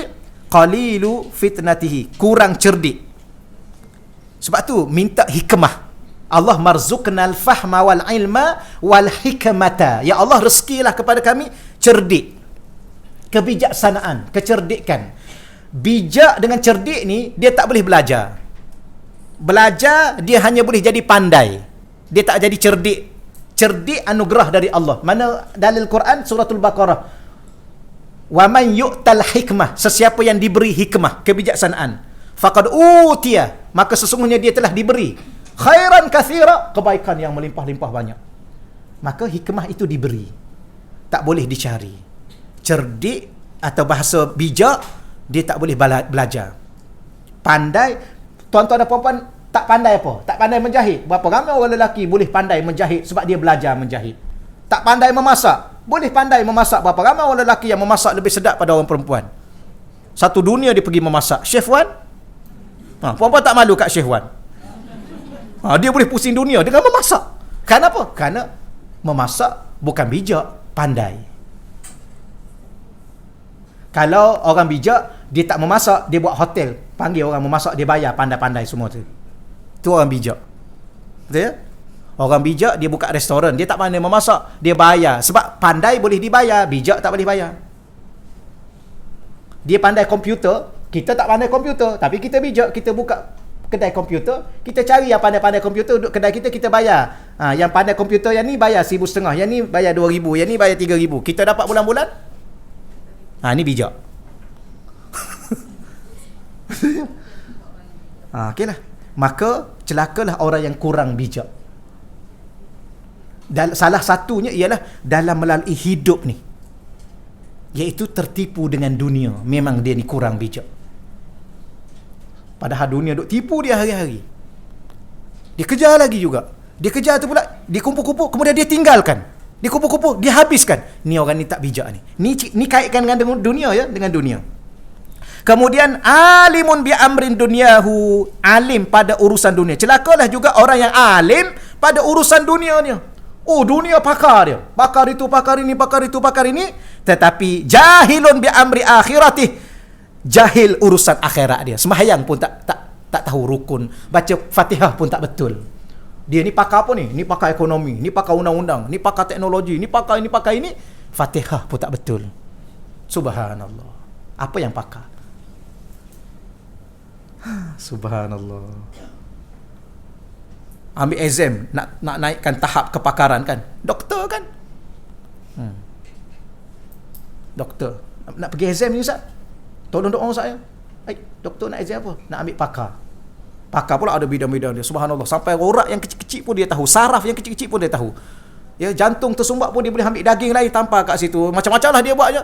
Bypass lah semua sekali. Letak belon lah apa semua sekali. Pakar dia. Aurat tak tutup. Duk dedah merata. Doktor pakar. Contoh lah. Maka dia ni tak bijak. Dia boleh selamatkan nyawa orang. Dia tak selamatkan nyawa dia di akhirat. Gitulah. Baik, okeylah habis. Firman Allah Subhanahu Wa Taala, zuyina dinampak cantik ataupun diperhiaskan. Saya masa belajar dengan guru saya dulu, Tok Guni Aziz dulu, dia sebut dinampak cantik. Benda tak cantik, kalau kita tengok betul-betul tak cantik pun. Sekarang kan ada orang make up kan, subhanallah. Orang rumah saya yang tunjuk. Saya tengok apa tu? Cuba tengok ni. Dia kalau kita tengok dia dalam ni, dia tengok, subhanallah, muka Cina dia boleh jadi muka orang putih. Yang orang asli tu, make up orang asli, subhanallah, jadi macam ni. Dia tengok ni, make up. Kan make up sekarang boleh tampal tanpa kulit tu kan. Lepas tu dia koyak balik tu. Tak tengok. Baguslah puan-puan ni. Tak tengok. Saya orang rumah tunjuk. Dia tunjuk. Dan sekarang kan yang terkenalkan nama apa tu, yang juru make up yang terkenal tu, orang Kedah tu, Bella tu. Tak tahu. Takat dulu nanti kita promosi dia. Saya tak tahu. Tapi orang rumah saya dia tunjuk. Saya kata tak payahlah, make up tu dah cantik dah tu. Nanti kalau make up nak kena beli lagi. Dah cantik dah. Okey, kena bijak juga kan. Kita puji dia, selamatlah duit kita tu. Tak adalah tuan-tuan, okeylah. Tapi nak bagi tahunya, apa makna zuyina? Saya ingat tok guru saya dulu, tuan guru dulu, dia kata apa? Tiang tandas tu. Tiang tandas. Sekarang tandas dah tak ada tiang. Dulu kan tiang yang buang dalam apa tu? Dalam sungai tu kan? Tak pernah. Kan ada duduk tepi sungai. Tiang bawah tu.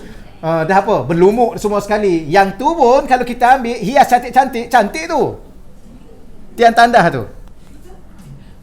Itulah zuyina. Ada orang nama Zuyina. Jangan kahwin dengan Zuyina kalau nama dia Zuyina, sebab dia tu nampak cantik je tu. Tak cantik asalnya. Itu perkataan. Zuyina dinampak cantik, diperhiaskan. Dia punya terjemah ada muka surat 22 tu. Apa yang diperhiaskan? Dunia ini. Tapi kalau bahasa Quran tu, saya tuan-tuan nak tengok terjemah muka surat sebelah tu. Saya nak bahasa asal Al-Quran tu. Jadi dinampak cantik. Kepada siapa? Lilladzina, kepada orang-orang yang kafaru, yang telah kafir. Rupanya orang-orang yang telah kafir, atau dengan bahasa mudahnya orang-orang kafir ni. Tapi kalau bahasa Arab yang dah kafir. Apa yang dinampak cantik kepada mereka? Al-hayatud dunia, kehidupan dunia.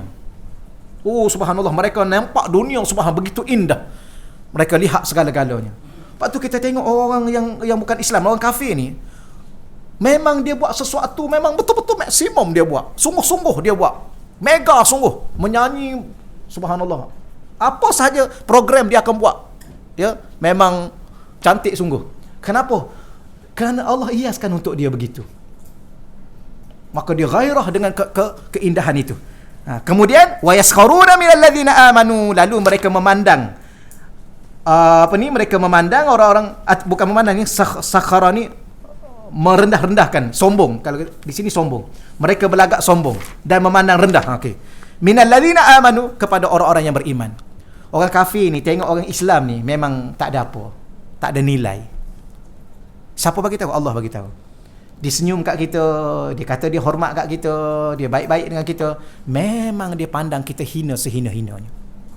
Siapa bagi tahu? Ni ayat Quran ni. Siapa bagi tahu? Allah bagi tahu. Jangan pula tanya, Allah tahu daripada mana? Ni saja cari pasal dengan Tuhan. Ada orang tanya, siapa bagi tahu ni? Yang ustaz cakap ni apa ni? Yang ustaz cakap ni? Saya bukan saya cakap ni, Allah yang cakap ni. Allah tahu daripada mana? Sudah. Ni Allah bagi tahu. Tuan tak percaya. Orang kafir yang ada kat luar tu,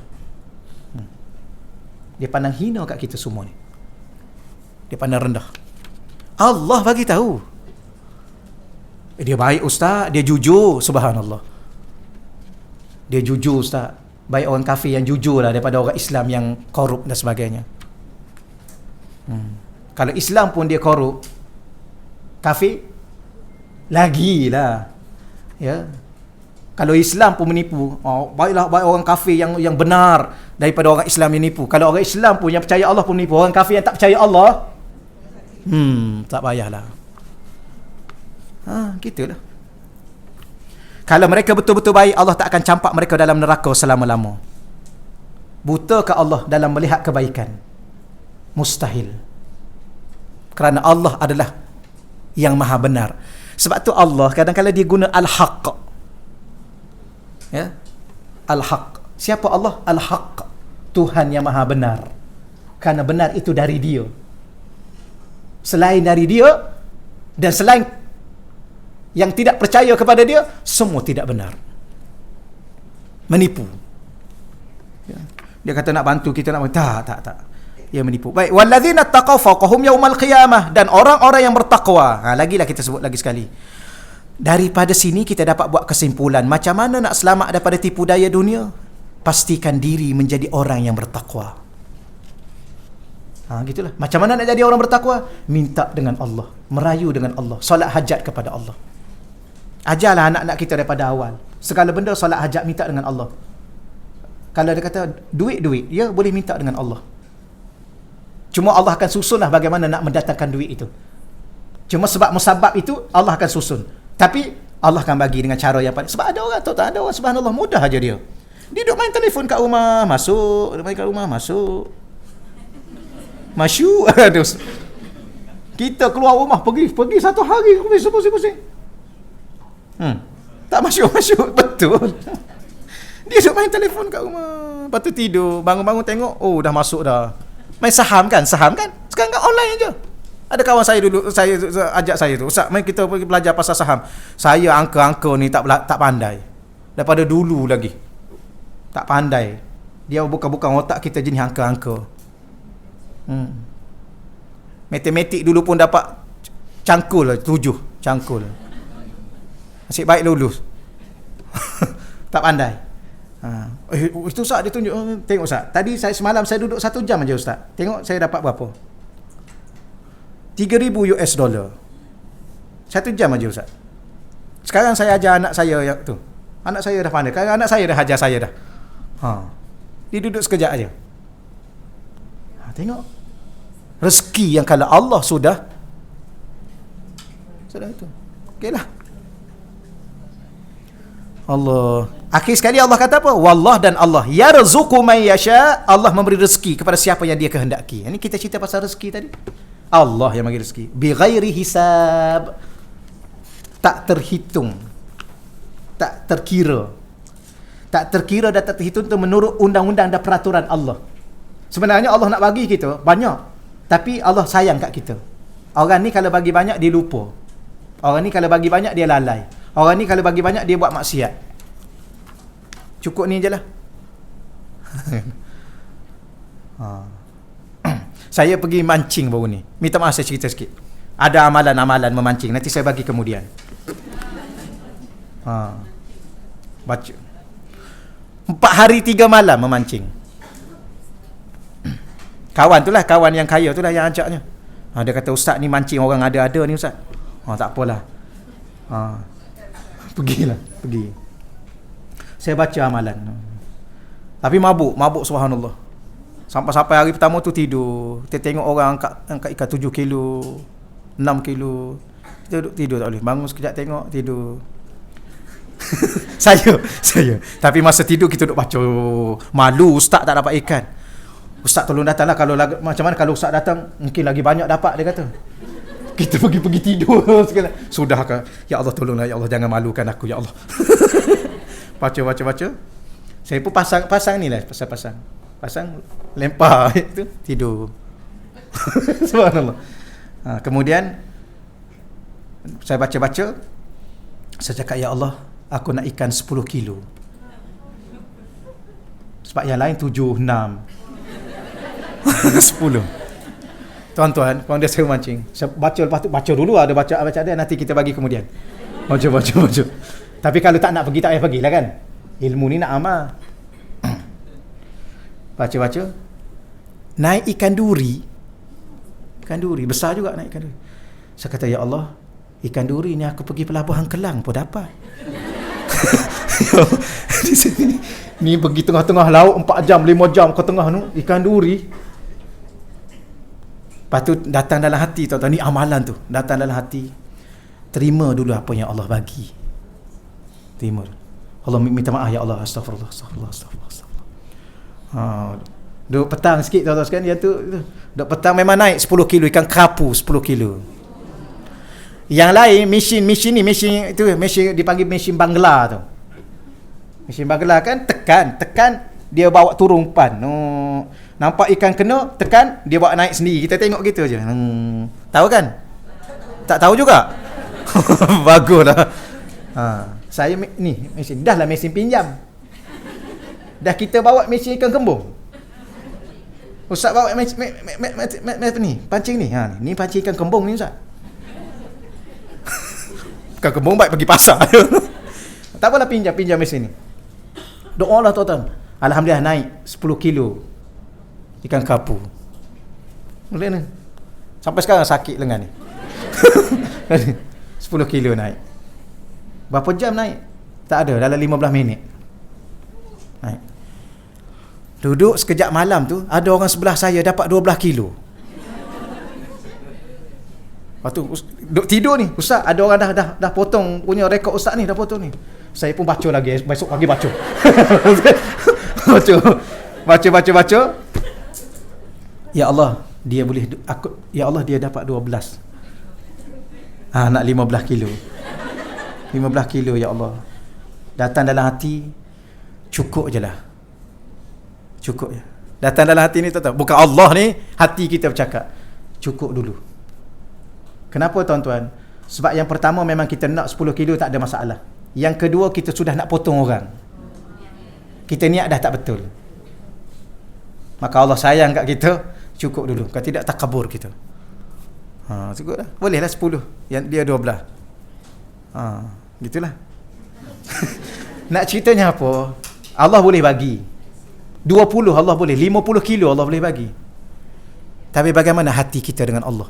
Sebab kita dah baca ayat Quran ni, kita baca ayat ni, doa ni. Tuan-tuan, dulu pernah saya pergi ke satu tempat. Saya tanya Haji tu, Haji, kat kita pergi ni di Pulau Sembilan, Perak saja. Kat kita pergi ni ada ikan merah tak Haji? Ikan merah ada. Dia gelak kat saya. Dia kata, mana ada ustaz ikan merah tengah nu. tengah tu. Saya pun baca. Antaranya doa yang almarhum Tok Guru Harundin. Baca. Ya Allah, ikan merah ya Allah. Laut Allah punya. Kan. Dapat ikan merah tuan-tuan sekalian. Tapi doa dia Allahumma salli alaihi wasallam. Allah marzuqni wa ahbabi wa jami'il muslimin. Allahumma in kana rizqi wa ahbabi wa jami'il muslimin. Ya Allah, seandainya rezekiku dan rezeki yang aku sayang, orang-orang yang aku sayang, dan rezeki semua orang Islam. Bila mana kita baca begitu, mula-mula ya saja kita angkat, kemudian orang kiri kita angkat, orang belah kita angkat, terkejut dia. Mana ada ikan merah kat sini? Tapi dia Allah bagi semua. Tu kita kena doa macam tu. Tapi doa-doa tu lah. Tapi ada waktu kita doa, subhanallah, 40 kali doa tuan-tuan. Baca daripada awal sampai akhir, kenapa tak naik-naik lagi ni? Allah tak bagi sebab kita riak. Gitulah. Nantilah kita jumpa lain kali lah tuan-tuan sekalian ya, yang doa-doa tu. Banyak doa-doa tu. Ada amalan-amalan tu. Kemudian firman Allah lagi, Zuyyina. Ada lagi. Buku berapa dah ni ya? Dah lebih dah. Rasa sekejap pula dah. Okey, saya baca ini habislah. Sebab depan tu dah itu ya. Yang lain baca sendirilah boleh ya. Minggu depan pula. Kita berhenti situlah. Cukup dululah insya-Allah. Tuan-tuan tahu kenapa kita rasa sekejap? Sebab cerita. Jadi ustaz-ustaz nak suruh cepat habis masa dia cerita. Masa cepat habis. Doa kakak ipar saya, Hajah Sayua binti Awang, yang menghidapi kanser hati bakal melalui operasi hari ini. Juga kakak ipar saya lagi satu, Hajah Roziana, menjadi rawatan kemoterapi. Okey, insya-Allah kita sama-sama doa lah insya-Allah ya. Kita tutup di sini dengan doa. Baik, Al-Fatihah. A'udzubillahi minasyaitonirrajim. Bismillahirrahmanirrahim. Alhamdulillahirabbil arrahmanirrahim. Maliki yaumiddin. Iyyaka na'budu wa iyyaka nasta'in. Ihdinas siratal mustaqim. Siratal ladzina an'amta 'alaihim ghairil maghdubi 'alaihim waladdallin. Amin. A'udzubillahi minasyaitonirrajim. Bismillahirrahmanirrahim. Allahumma shalli ala sayidina Muhammadin miftahi babi rahmatillah. Adada ma fil ilmillah. Salatan wa salaman daimain bidawami mulkillah wa ala alihi wa sahbihi. Allahumma salli ala sayyidina Muhammadin tibbil qulub wa dawaiha wa afiyatil abdan wa shifaiha wa nuril absar wa diyaiha wa ala alihi wa sahbihi wa barik wa sallim. Allahumma salli salatan kamilah wa sallim salaman tamman ala sayyidina Muhammadin alladhi tanhallu bihil unqad wa tanfariju bihil qurab wa tuqda bihil hawaij wa tunalu bihil raghaib wa husnul khawatim wa yustasqal ghamamu wajhil karim wa ala alihi wa sahbihi fi kulli lamhatin wa nafasin bi'adadi kulli ma'lumin lak. Allahumma anzil 'alaiha ya Allah, ala Hajjah Saywa ya Allah, wa Hajjah Roziana ya Allah, dawaan min dawaik wa shifaan min shifaik wa rahmatan min rahmatik wa barakatan min barakatik ala hazihi al-awja' wal amrad wal asqam wasyada'id fatabara birahmatika ya arhamar rahimin. Ya Allah, ya Tuhan kami berdoa khusus kepada Hajjah Saywa ya Allah, dan juga Hajjah Roziana ya Allah, dan kepada orang yang sakit di kalangan kami ya Allah, di kalangan saudara-saudara mara kami dan sahabat-sahabat kami ya Allah. Kau turunkanlah kepada mereka ya Allah penawar daripada penawarmu ya Allah, ubatan daripada ubatanmu ya Allah, rahmat daripada rahmatmu ya Allah, kasih sayang daripada kasih sayangmu ya Allah, keberkatan daripada keberkatanmu ya Allah, sehingga menyembuhkan penyakit-penyakit yang kami doa kepada mereka ya Allah, orang yang sakit yang kami doa pada mereka ya Allah, khususnya kepada Hajjah Saywa dan Hajjah Roziana ya Allah. Permudahkanlah segala urusannya ya Allah, sihatkanlah tubuh badannya ya Allah, hilangkanlah penyakit-penyakit yang dihadapi olehnya ya Allah, berilah kesabaran yang kuat kepadanya ya Allah dan kepada ahli keluarganya ya Allah. Sihatkanlah juga kami ya Allah, orang-orang yang sakit di kalangan kami ya Allah, berilah kekuatan kepada tubuh badan kami hingga kami mampu beribadah kepadamu hingga ke akhir hayat kami ya Allah. Ampunkanlah kami ya Allah, selamatkanlah hidup dunia dan akhirat kami ya Allah. Selamatkanlah ibu bapa kami ya Allah, dunia dan akhirat ya Allah. Selamatkanlah anak cucu kami dunia dan akhirat ya Allah. Rezekikanlah kepada kami seketul hati yang bertakwa kepadamu ya Allah, hati yang cinta dan rindu kepadamu ya Allah. Engkau jagakanlah hati kami dengan rasa kebesaranmu, keagunganmu ya Allah. Hidupkanlah kami dengan sunnah-sunnah nabimu ya Allah. Jadikanlah kami umat kepada kekasih-Mu ya Allah. Terimalah doa-doa kami dan amal ibadah kami ya Allah. Rabbana atina fid dunya hasanah wa fil akhirati hasanatan wa qina adzaban nar. Wa sallallahu ala sayyidina wa maulana Muhammad walhamdulillahi rabbil alamin. Taqabbalallahu minna wa minkum ya karim.